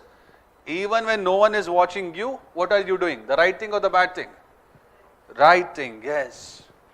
Now if you have integrity, if you are a person of moral principles, people will trust you, people will follow you, people will die for you. If you don't have that integrity, your public sphere is done and dusted. Why is Nehru still recognized despite 1962 ka blunder? Because he did some good things. Right? But why is also Nehru criticized? Because he did not have integrity in some personal matters. Don't write that in the answer, please. Here also, honesty. Brotherhood. Right? Once you have respect for people belonging to different cultures, regions and everything, brotherhood will be there. You guys agree with me? Ethics in private sphere, do you think it is not important in the context of communalism and regionalism, rising communalism and regionalism? If we develop that brotherhood, do you think regionalism, communalism will be there or will it reduce to a certain extent? Reduce, right? What is this? You have brotherhood and you have to give emphasis on diversity as well. Okay? That's one more system that needs to be encouraged in private sphere. If you have respect, if you have that brotherhood feeling, this will follow naturally. India is a country of small diversity or epic diversity? Epic diversity, right? Look at this one. See, when you have this one as well, brotherhood, respect and everything, you will also develop a sense of caring for others. Yes or no? Despite you not being related to them. When people follow ethics in their public sphere, these kind of actions are realized. This guy's name is Nikhil. His name is Nikhil Kamath, is founder of a company called as Zerodha. He deals with stocks and everything.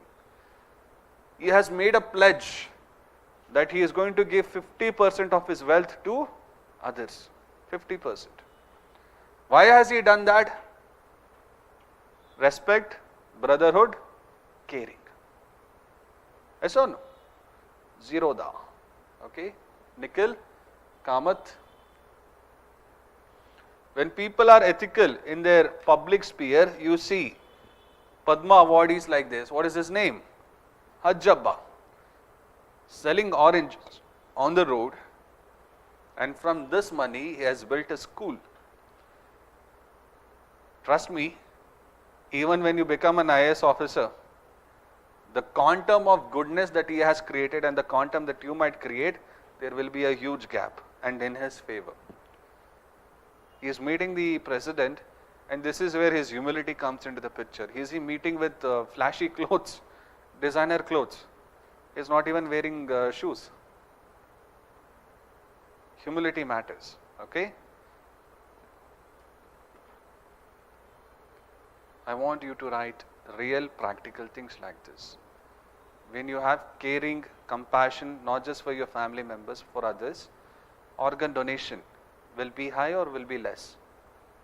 High. Auto rickshaw. Driver's heart saves 59-year-old patient's life in Bengaluru. Ethics in public sphere.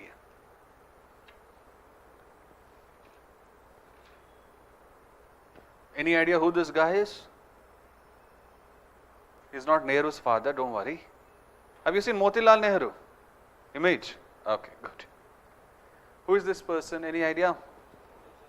Gulzari Lal Nanda. Yes, he was the second Prime Minister for a short time, and even after Lal Bahadur Shastri died, he had become another time interim Prime Minister. Now Gulzari Lal Nanda, imagine him being a politician, and when he retired, when his MP term ended, he had only few thousands of rupees in his account. Only few thousands. Fast forward and look at our politicians. I was reading a report. There is a MP in our country from Andhra or Telangana, I forgot, 1000% increase in his wealth from last time. 1000%. Namig 8% agalla. 1000%. Right? Rakesh Junjunwala should have taken tips from him.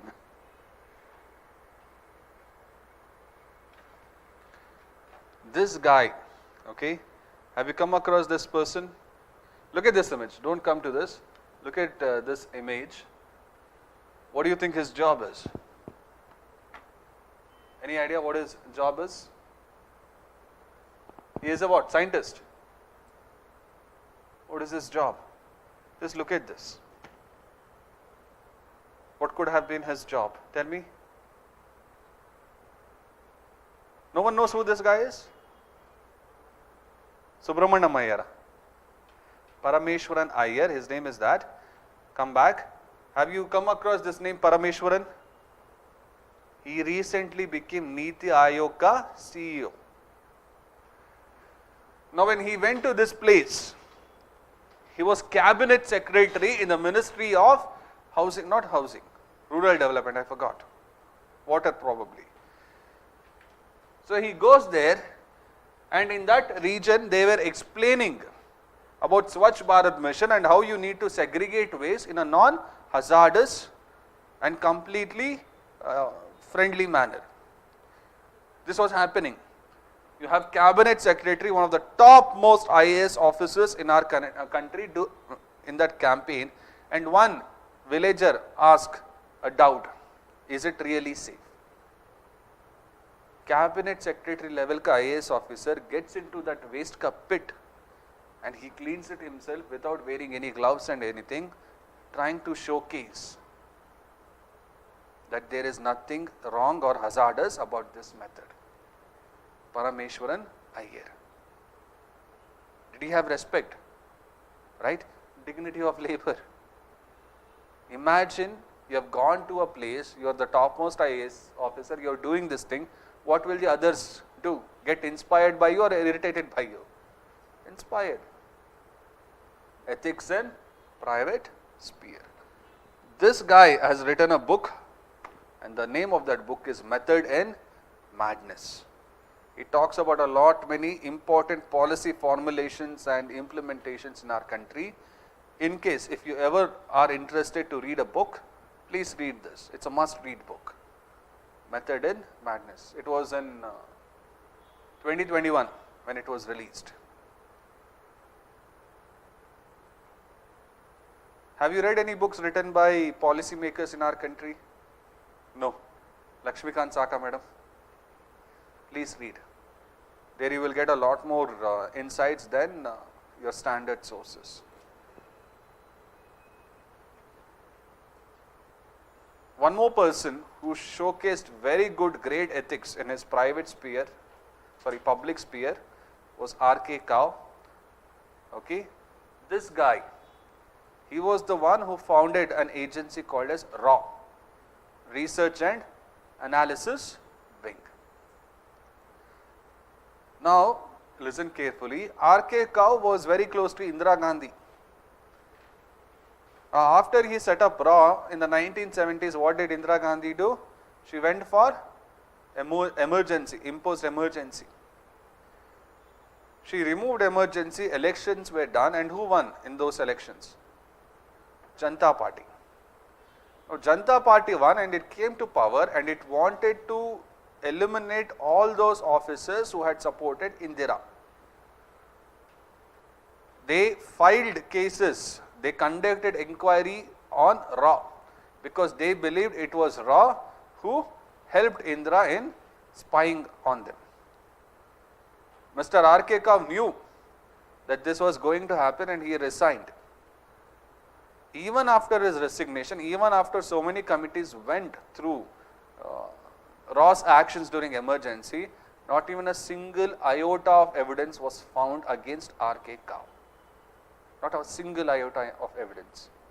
Even though he was very close with Indira Gandhi, he had insulated his personal friendship and his professional commitments. Is it not ethics in your private sphere? Sorry, public sphere, yes or no? That is what it is. Have you heard of a guy called as Vikram Sood? Vikram Sood was IB ka director, Intelligence Bureau ka director. Just like you, is a UPSC officer, civil service officer. But unlike you, he was not an IAS or an IPS. He was Indian Postal Service. Indian Postal Service officer went on to become the director of IB. Very interesting story he has.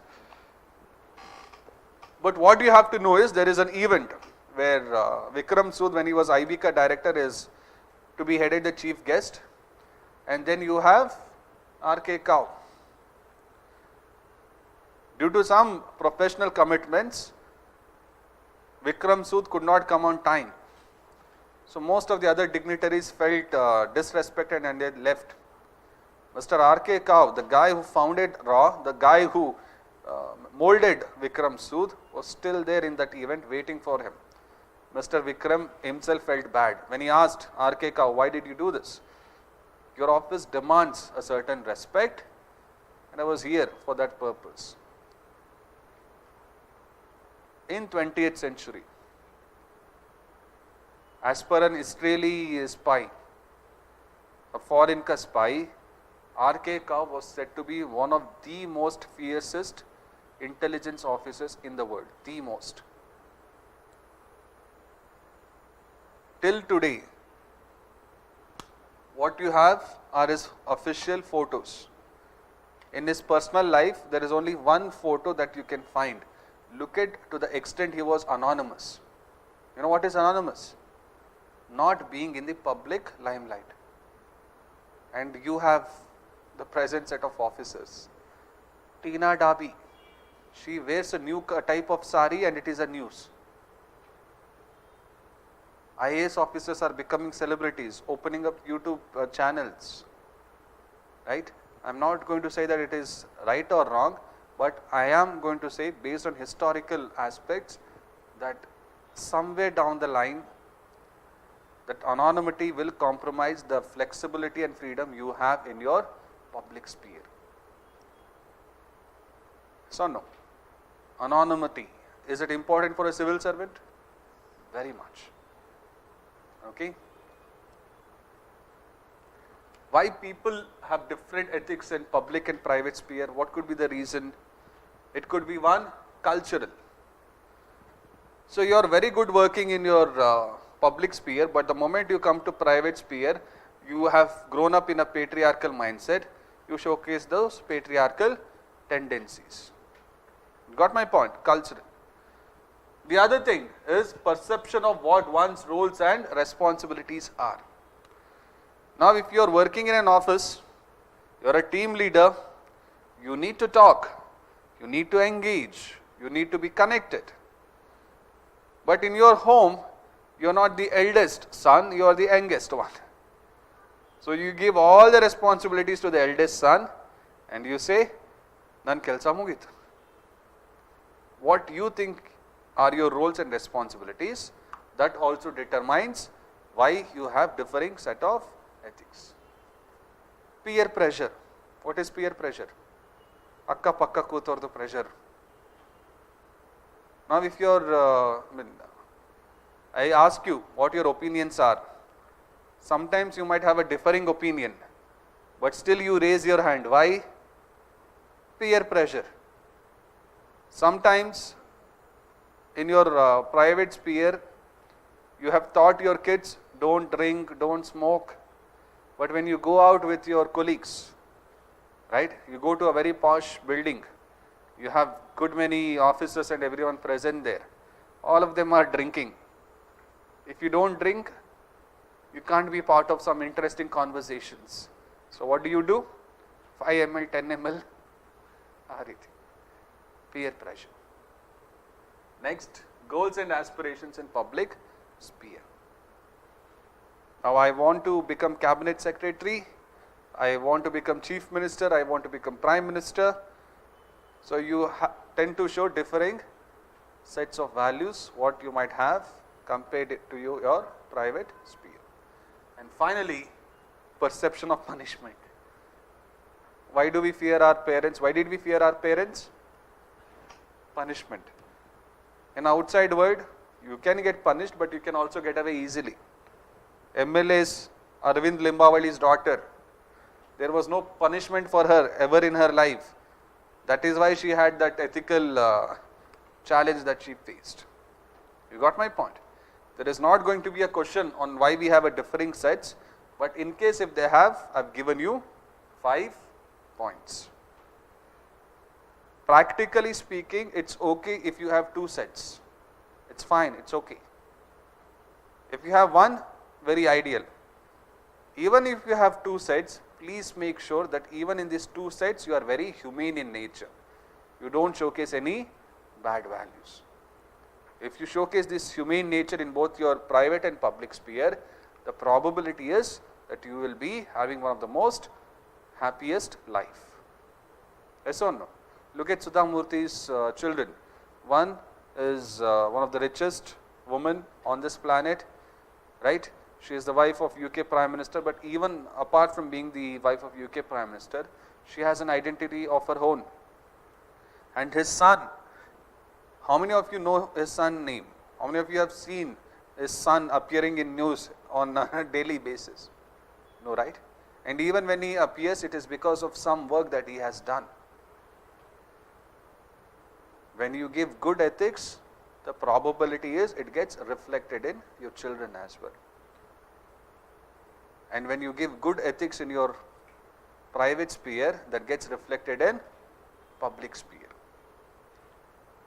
Now, if you see some very great good leader in public sphere, won't you get inspired by them and change your attitudes in your private sphere as well? It's complementary to each other. Got my point? Right. We'll talk about these 2 people later. I want you to write few things. Ethics in private and public relationship. Give the heading as that.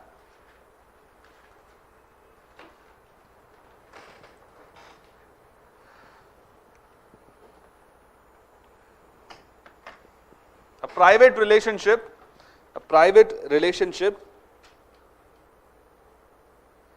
is when you have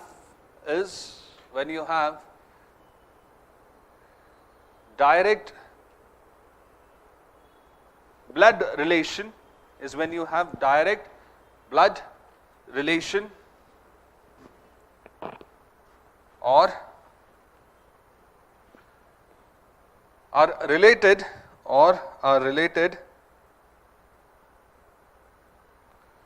through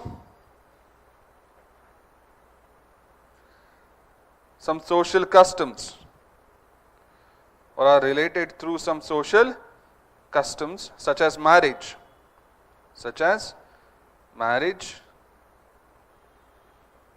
full stop. Any other relationship you might have falls under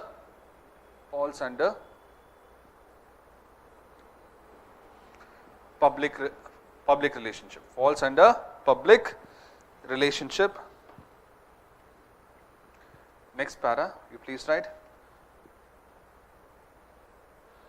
One needs to one needs to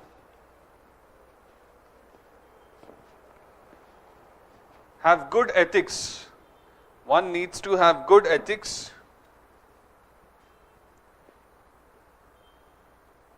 in both private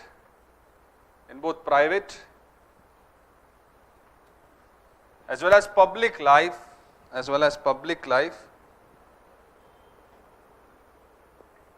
to have a fulfilling, content and happy life,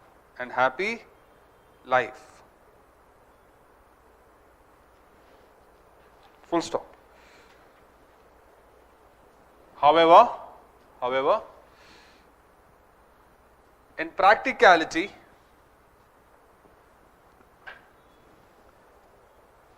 this might not always happen.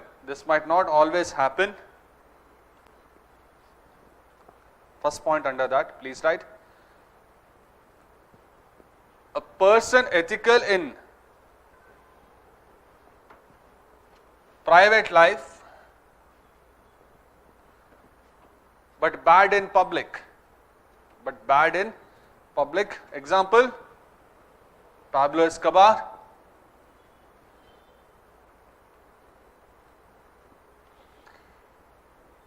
A person ethical in public but not in private. Example, Tiger Woods.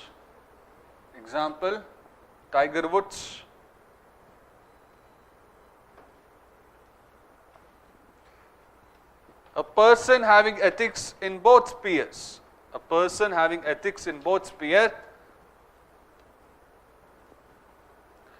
Example, Rahul Dravid and Sudha Murthy.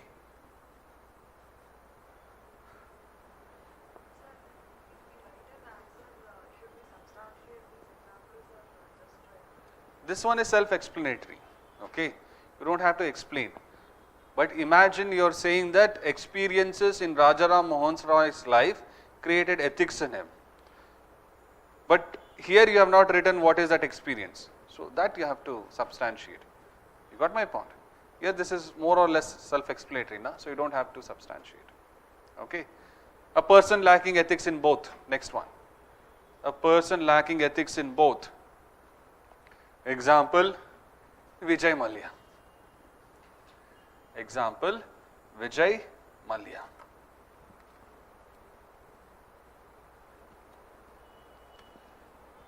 Next, you give a heading.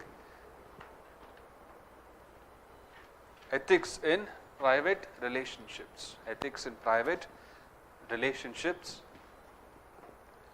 Under that, you please write love hyphen unconditional, supportive,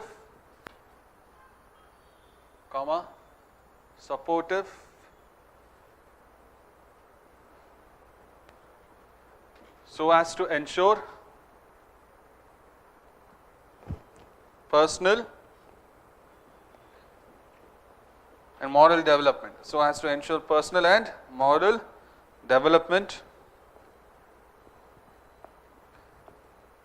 Next one is patience.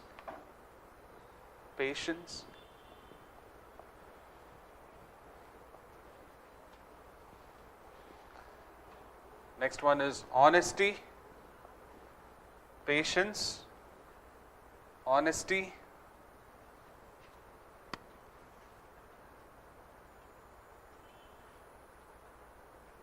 Trust, you write it as trust. Don't write it as confidential.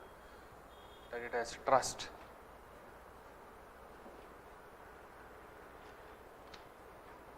Next, compassion. So you can include even more values as you want, but I've gone for what I think is 5 important ones. Compassion. Next, write in terms of para.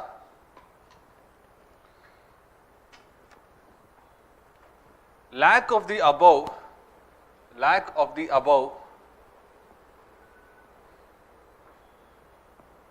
can create an ecosystem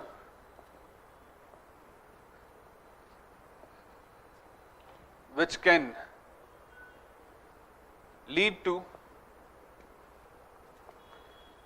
increase in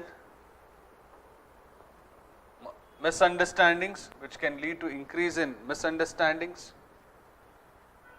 comma, rise in anxiety and depression,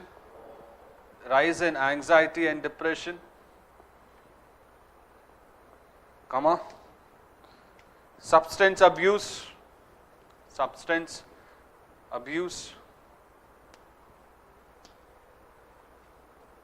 comma, erratic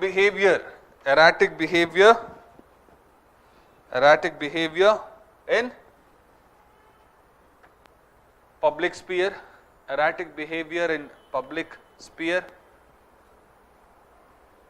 comma, honor killings, etc. It was in this context that Dr. APJ Abdul Kalam highlighted the role of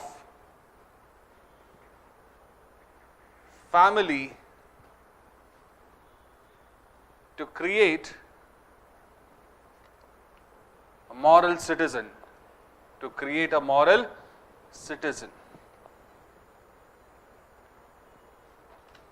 Okay. Next, you give ethics in public relationships.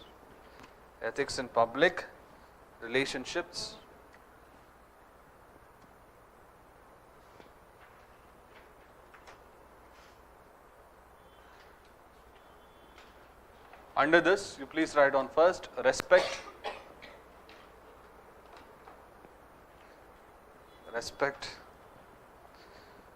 Next, you will write integrity,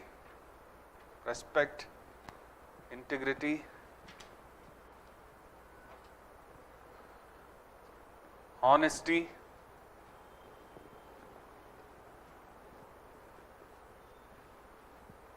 brotherhood, and care.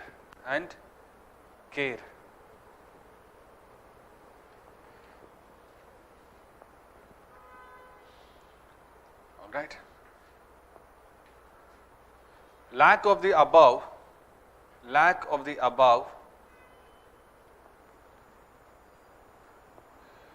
might lead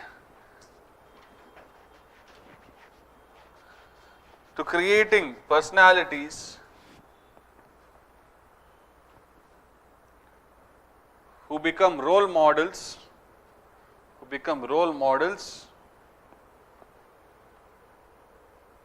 for all the wrong reasons.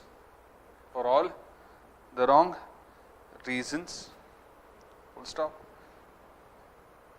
They in turn might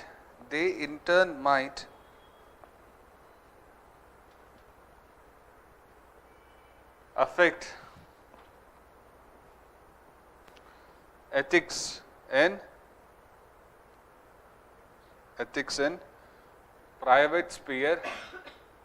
private sphere. Okay. Write down. Some of the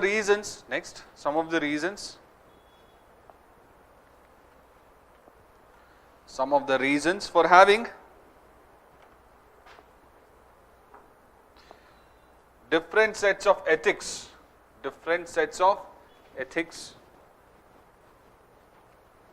are, what is there on the board? Please write it.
talk about this later, but I want you to practice some answer writing now. Okay. Please write this first question. Human beings should always be treated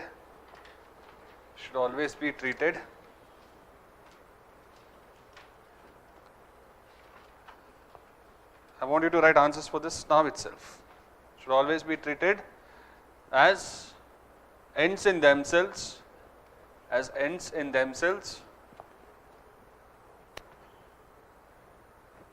and never as merely means,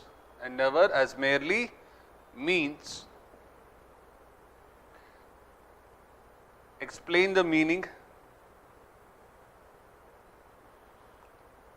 and significance of the statement,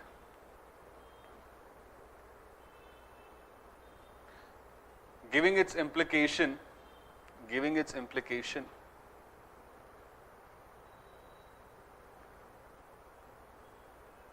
in the modern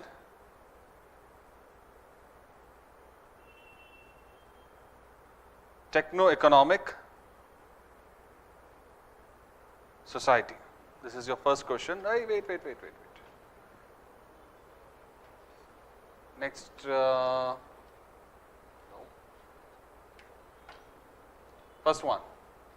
What do you understand by values and ethics? What do you understand by values and ethics?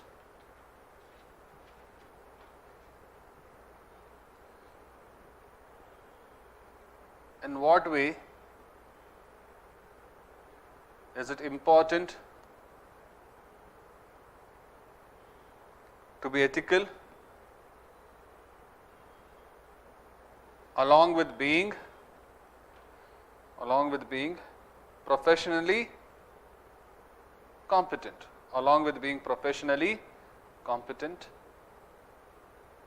Hold on. Last question. It is believed that adherence to ethics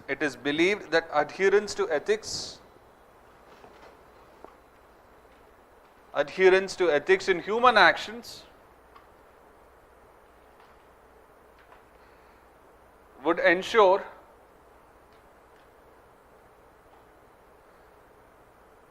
in smooth functioning of an organization / system. Full stop. If so,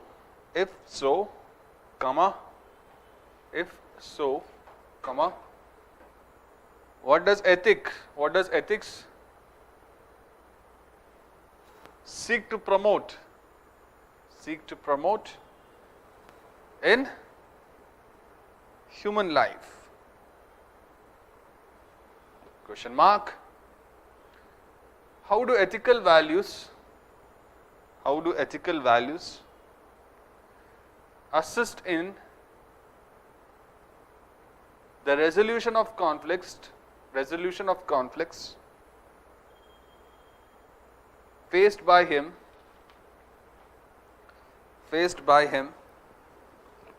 in his day-to-day functioning? See, as of now it is 12:50.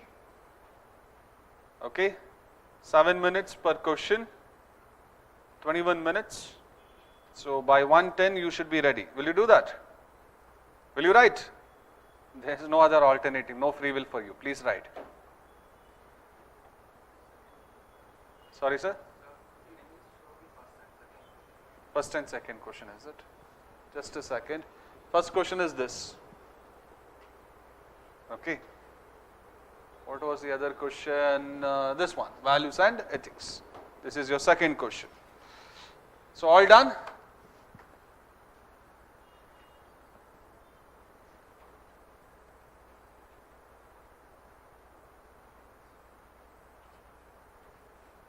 By 1:10 you have to be ready. 20 minutes.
Are you done, madam?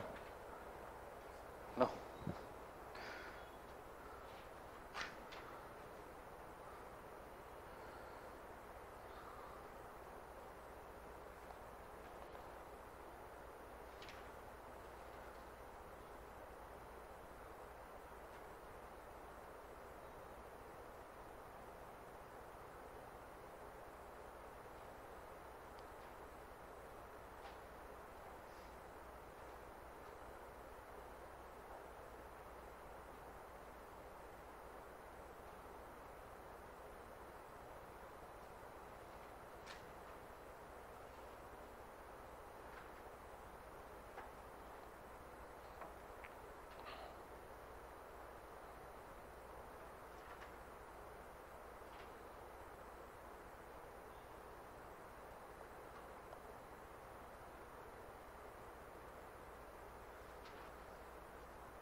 Yes.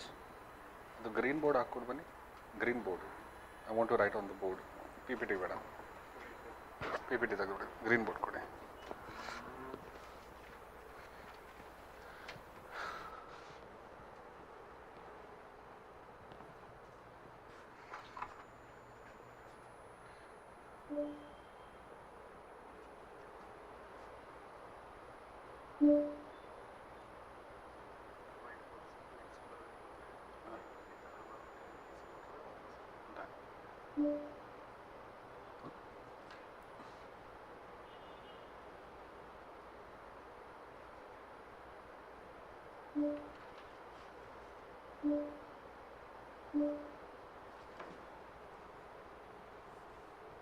Colour ಏನು ready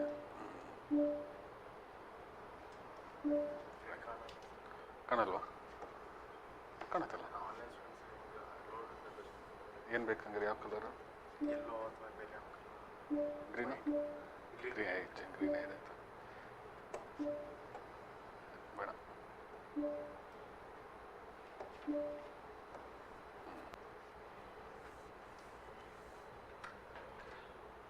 Right, come back. So your time is done. Madam, pens down. Out of 3 questions, how many questions did you attempt? All 3? Anyone who has attempted all 3? At least 1 question. How many of you have attempted? All of you? 2 questions. Anyone? You have started 3rd question, but sir came. Anyone like that? So 2 questions you have attempted. Good. So please note down, when you go to your examination hall within 20 minutes, you should be able to write these 3 questions. If not, it's going to be difficult for you. Completing the question paper itself is becoming a challenge these days. Yes or no? Now in that scenario, if you are taking so much of time, it becomes difficult. Tell me the first question. What was the first question? It was about means as well as ends, and they had asked with respect to what? Modern techno-economic society. Now I have told you this. Whenever they ask you a question, if possible in the introduction itself, try to bring some ethical terms from your syllabus copy. Some of you would have again started with the definition of ethics, probably. Was there anyone who did that? Definition of ethics? It's okay. Initially, fine, I'll allow it. But as and when you progress, try to understand the core crux of that issue. The core crux. Look at this. Today itself we discussed this. Yes or no? You have a chapter called as Dimension of Ethics, and in that dimension of ethics, you have meta, you have applied, and then you have normative.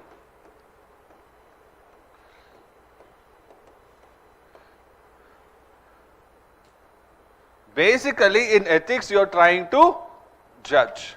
Yes or no? Now, when I am answering this question, there are various normative theories in ethics which help us in judging an action. Some judge on the means while others on the ends and few others on both. You are getting my point? This is nothing but dimension of ethics, and that too on normative ethics. Yes or no? That is what they are trying to ask you. Okay? The other way of going about, in our society we at times judge actions or judge individuals based on their thoughts, actions, and at times by the methods they use to achieve those actions. You got my point? Coming back, your introduction is sorted out. You have to look into the body of the answer. How much time did I take to write this? Not so much. Yes or no? One more introduction I'll give you.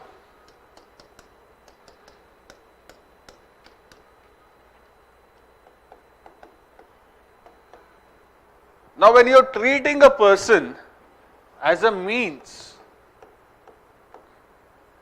and not as an end in himself, are you using this person as an instrument? Yes or no? And this is something that we spoke about yesterday. Do you remember?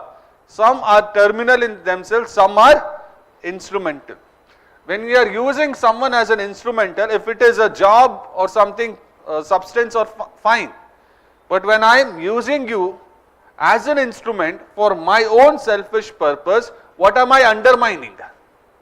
Can I say that I am undermining your moral dignity? Yes or no? Now if you look at this question, what have they said? In modern techno-economic society, means are given more importance than ends. So in the present society, human beings are used in an instrumental manner. Within the bracket you will write means. This undermines the moral dignity of an individual. That's it. Nothing more than that. Moral dignity of the individual in the present world. If you want, include that. How many lines are my introduction? How many lines were your definition? Bit more than this. Yes or no? The goal of your examination is to save time, but at the same time give good amount of justice. Yes or no? Now coming to the body of the answer,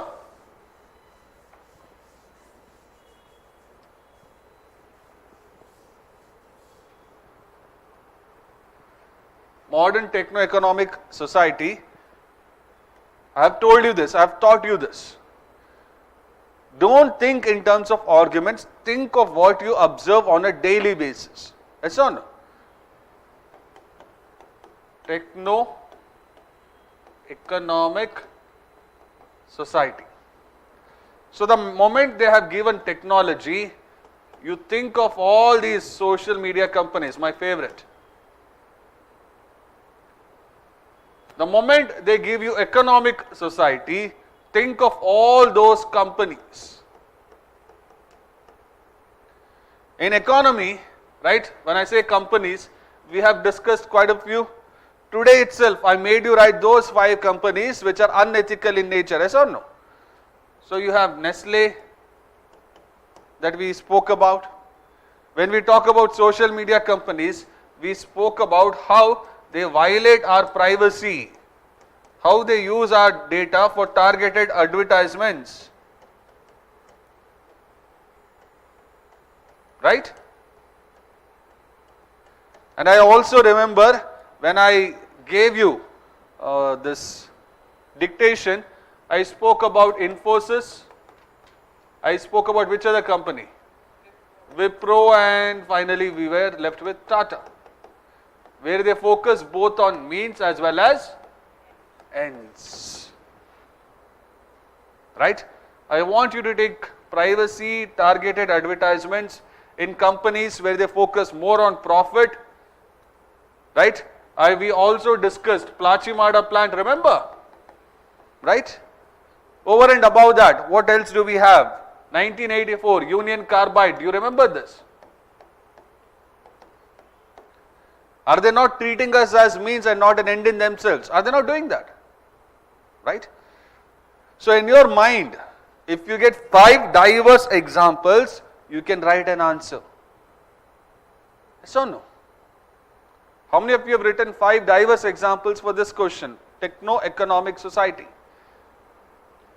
You can also link your commercialization of education.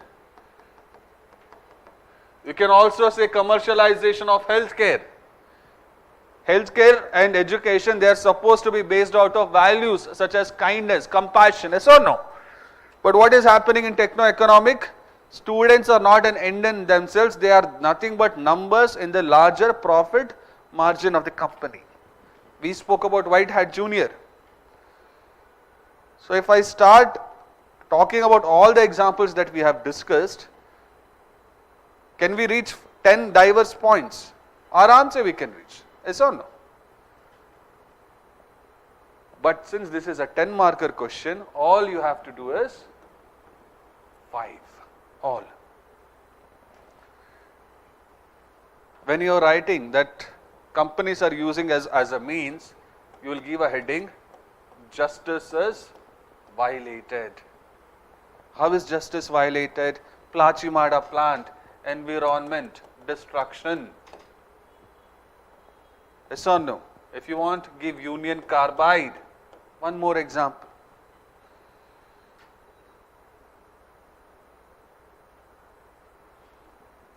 Next you will give ethical privacy. When we are used as means, our data is used for drumming up businesses in a selfish manner. Example, targeted advertisement by social media companies. That's it. Other than that, what else will you write? Dishonesty. Maggie madam, helbodalva, dishonesty anta. Right? So you will find another 2 more points based on the examples, and then you are going to write it. Yes? How will you write a conclusion for this? When I discussed the first question, explain how ethics contributed to social and human well-being, I told you your solution should be solution based or not a solution based? Solution based. So how will you write a solution based answer to this situation where we are treated as means and not as an end in ourselves? What will we do? Should we punish people who treat that way, or should we incentivize? Incentivize. We have to institute policies that encourage enterprises, both public as well as private, to see humans as an end in themselves and not as a means.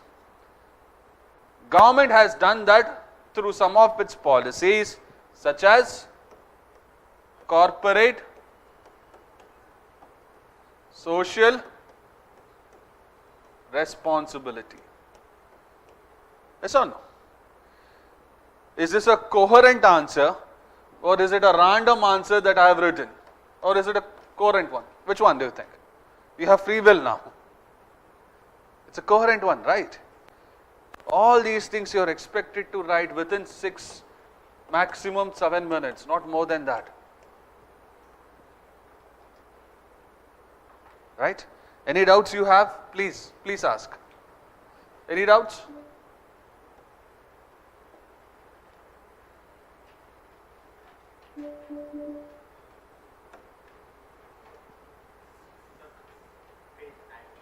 Add ಅಂತ ಎಲ್ಲಿದೆ ಇಲ್ಲಿ add. Right, got it. This one, right? ಸಿಕ್ತು. So no doubts. Madam, what was the conclusion that you gave? But again, diagrams ಬರ್ದಿರಲ್ಲ. You did not reach till conclusion. What conclusion have you given, madam? Please sit. Right. India as a country has a culture and as a whole has a history in which both means and ends has a lot of importance. Hence we need to reflect back to our roots of culture and bring in principles of honesty, transparency and accountability to meet our ends in an ethical way. Good enough.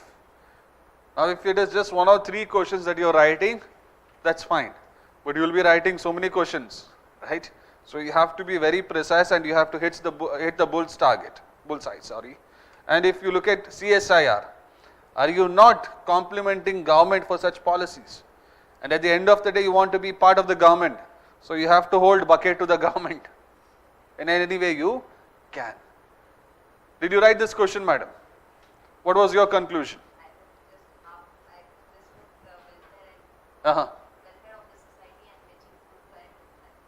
That's it. Welfare of the society and Or to achieve good quality of life. to achieve good quality of life. Good. Listen to me carefully. Her conclusion gave me an idea as well. Now when you are treating someone as an end in themselves, when you are treating someone as an end in themselves, do you create happiness in them or do you create sadness in them? When you are creating someone as an end in themselves and not as a means.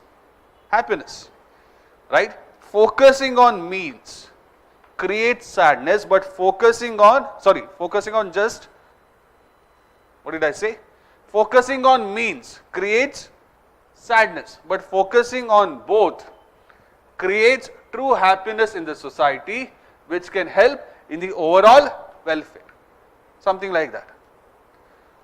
Always think in terms of ethical terms. It becomes easy.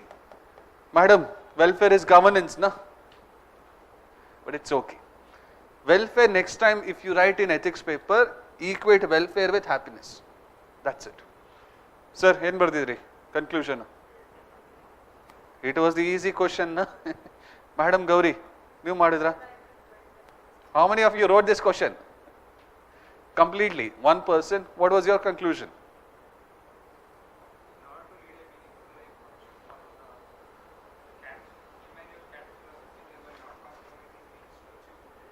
Good enough. Not an issue. Here you have brought a philosopher. Good. I'll be teaching you this once I take up philosophy chapter, others don't worry. Anything else? You have written this or someone else had risen their hand? Ashtena? Okay. What was the next question that I gave you? What do you understand by the term values and ethics? Values ondu, and next you have ethics. So when I was doing yesterday the class, I told you values are nothing but primary belief system which determine our outlook. What are ethics? Nothing but a set of values. So if you want, you will write values here, and here you will write ethics. Right? Some sort of diagrammatic representations. If you want even more. So values gives you a direction, and ethics it follows. Yes or no? Can I compare value and ethics to some sort of other analogy, maybe a vehicle, maybe something else? Can I compare? Wherever values are good, are taking you, your vehicle moves. Values are like steering wheel. Cars follow the steering wheel. Can I say that? Analogy. Okay. One more way. You define values and ethics, but after that you give one small analogy. What is the purpose of writing mains examination? To score marks or to score more marks than the next competitor? More. So always you have to ask, how will I take that 0.5 extra marks in each and every question? When you push yourself for that, you end up in the range of 140. Okay? So just don't blindly define. Think of what would be the best way to get that half a mark. Make the evaluator sit up and appreciate your answers. Yesterday when we were writing, did I not compare few things to moral compass? Yes or no? Right? It's just like that. So what was the second part of the question? You have to have ethics. At the same time, you have to be professionally competent. Now this has various permutations and combinations. Imagine you are professionally competent, but you don't have ethics. What will happen?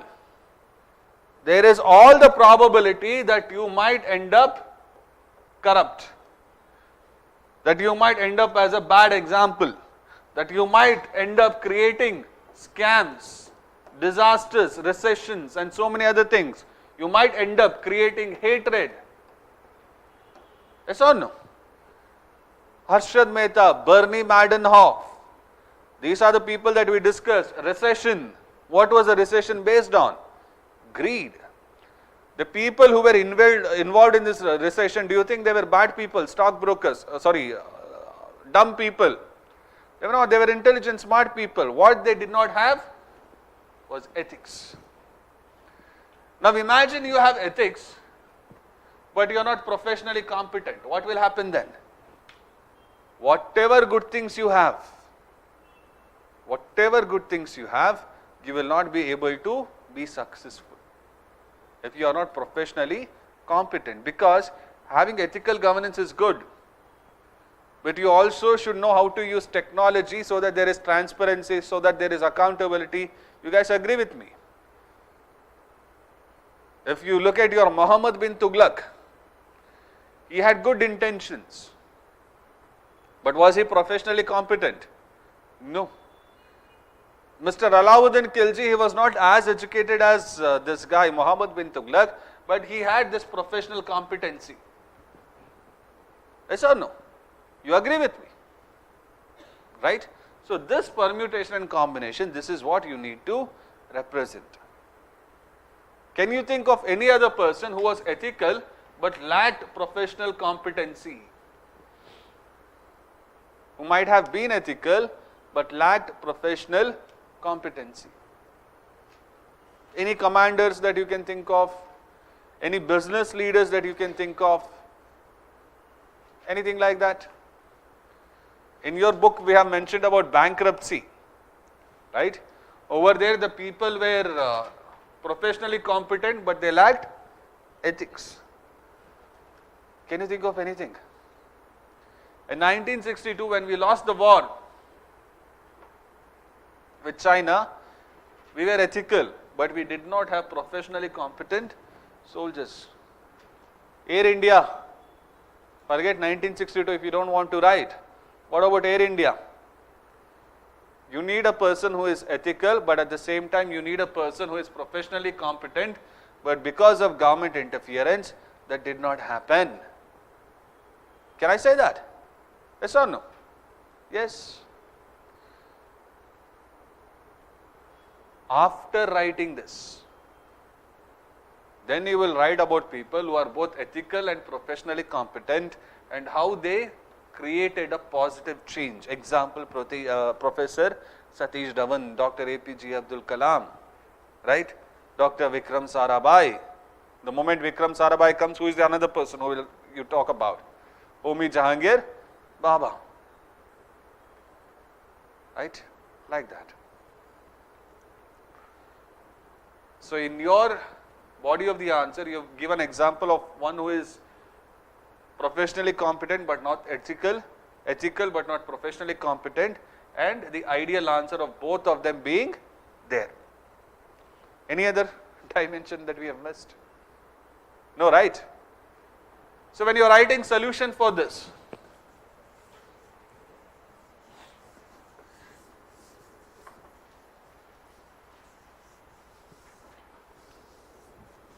what have I told you? It has to be solution based. So here, yesterday I told you, or even today I told you, your conclusion should be what? Solution based. Yes or no?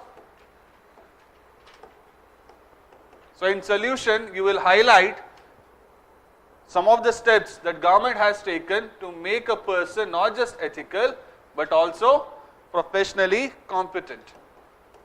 While you are preparing for your prelims, have you come across a major civil service program called as Mission Karma Yogi? Have you not?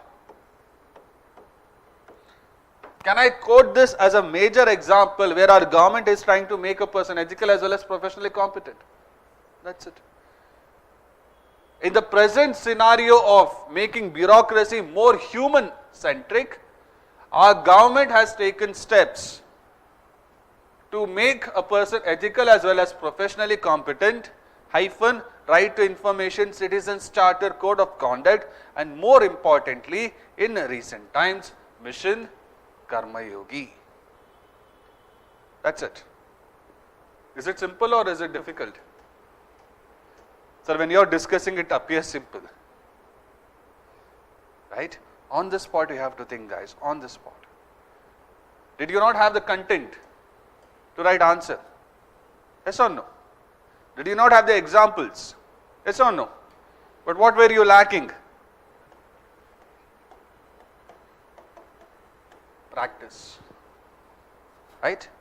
Due to the constraints of time, I won't be able to make you practice so much as I would want in the class. But I think when you wrote those two answers, you had a fair amount of idea what you have grasped and where you need to improve. Yes or no? And when we are discussing introduction and conclusion, how it should be, how you need to think the body of the answer, your thought process, you know where you have to make the change. You agree with me? Yes? Go back home. I have given you 3 questions. Write 7 more. Push yourself. Next one.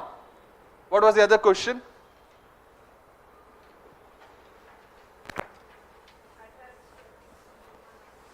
Adherence to ethics, yes, very good.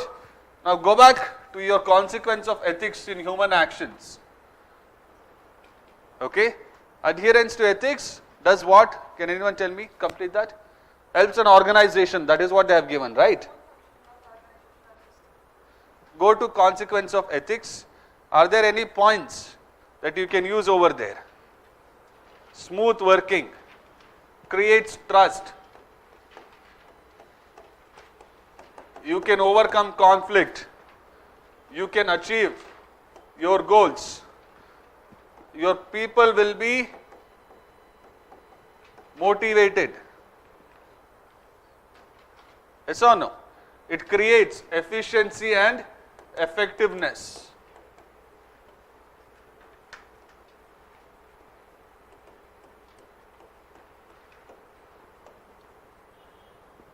Right? Is it not helping? If you are ethical in a private, to be build trust, conflict, achieve your goals, keep your employees motivated, right?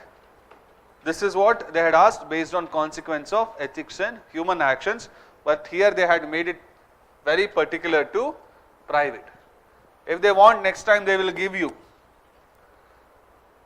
how being ethical is important in public enterprises or in public administration. Do you think this will change? This will remain the same. What will change is how you present it and the kind of examples you quote. Think of all major organizations who have created a change, right? If you have compassion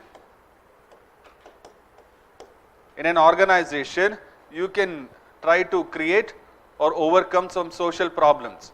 That was the first consequence of ethics we wrote in our exams, right? In that notes.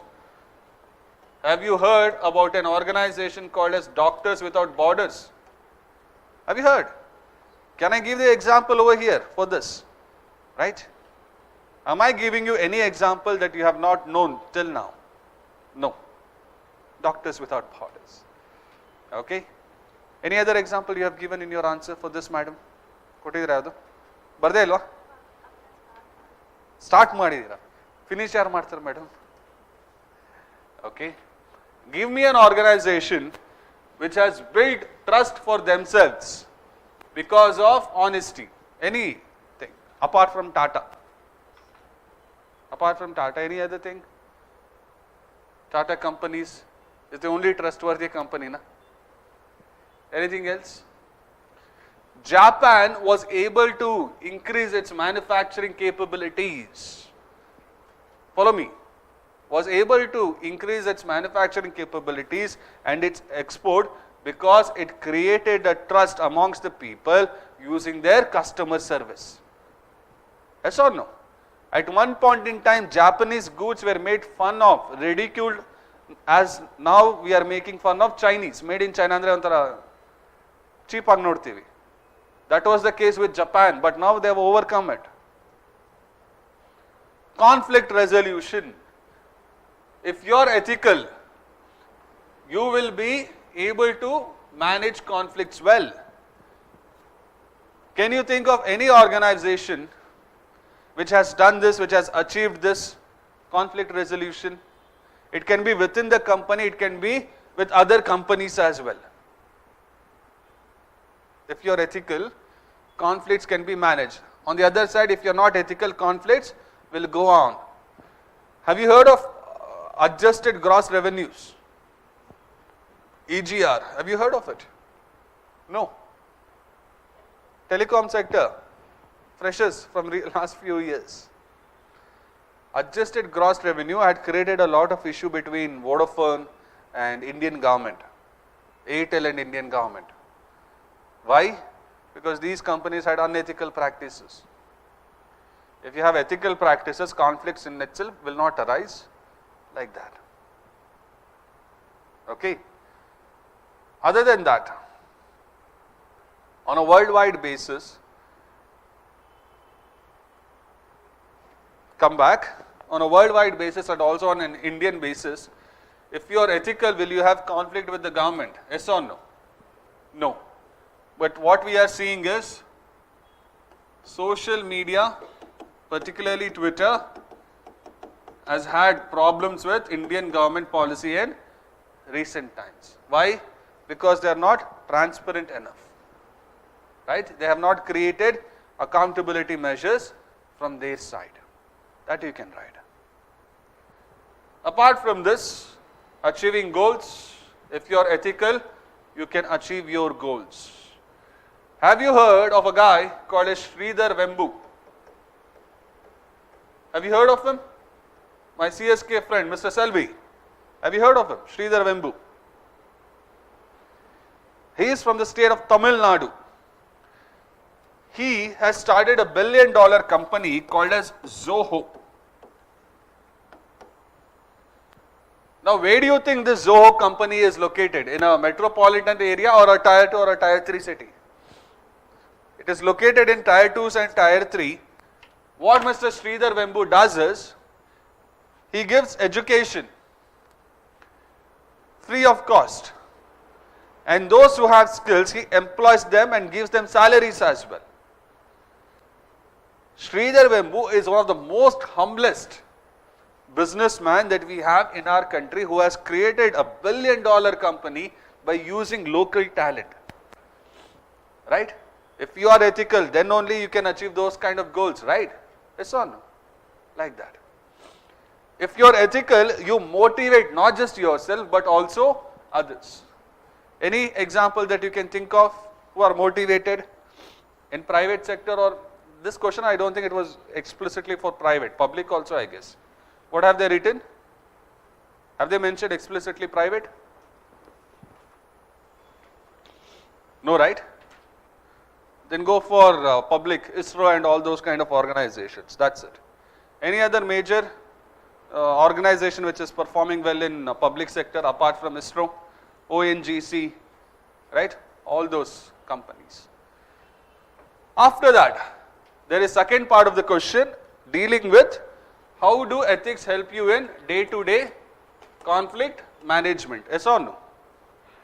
There is one paragraph where I have made you write, ethics gives you a moral framework. Yes or no? In the notes. Just cut, copy, paste. That's all that is required.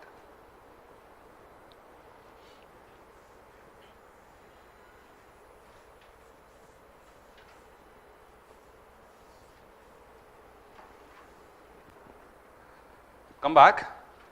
Listen to me now. You have written this question. You have addressed even that second part. Alright?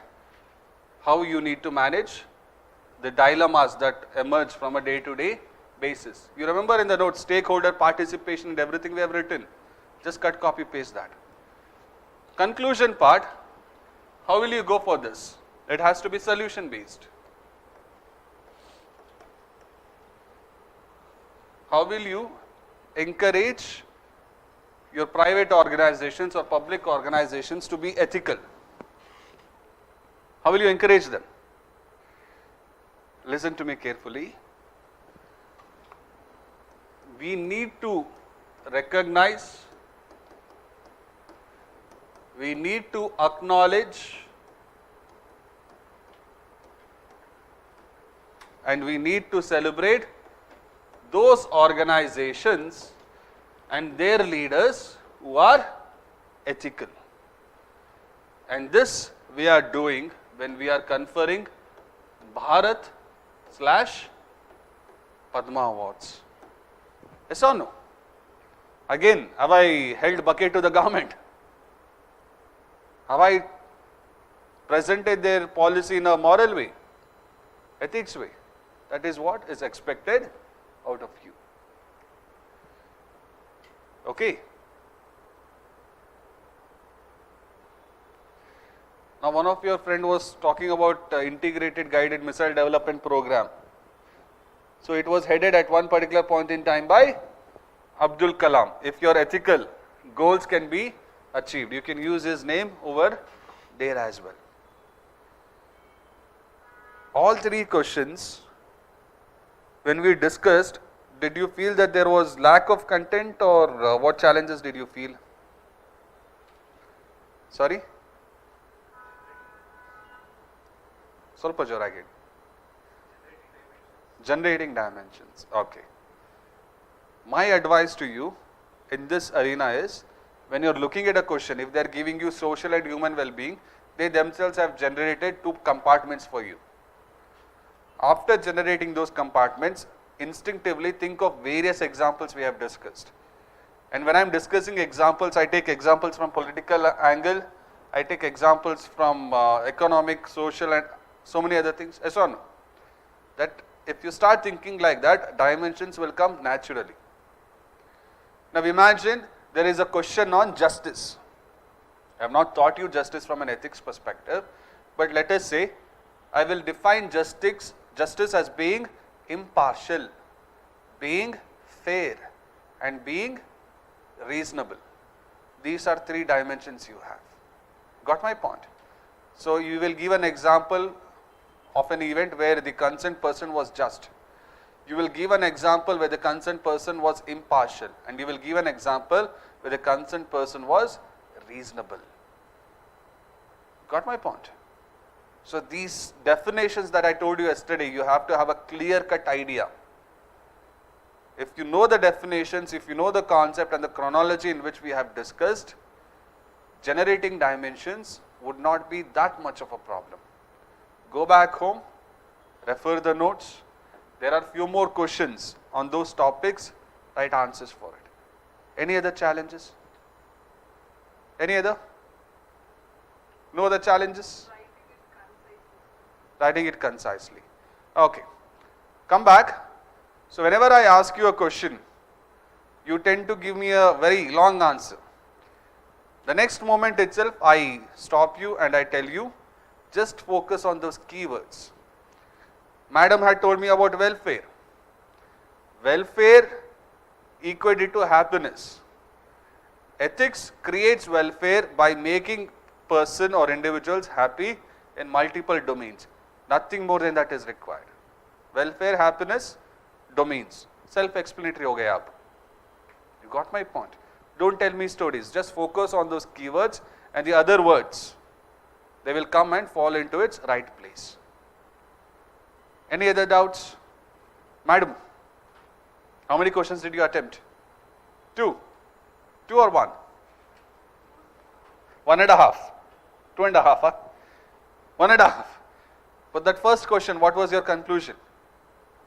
What was your first question, by the way? Human beings. Okay. What was your conclusion for that?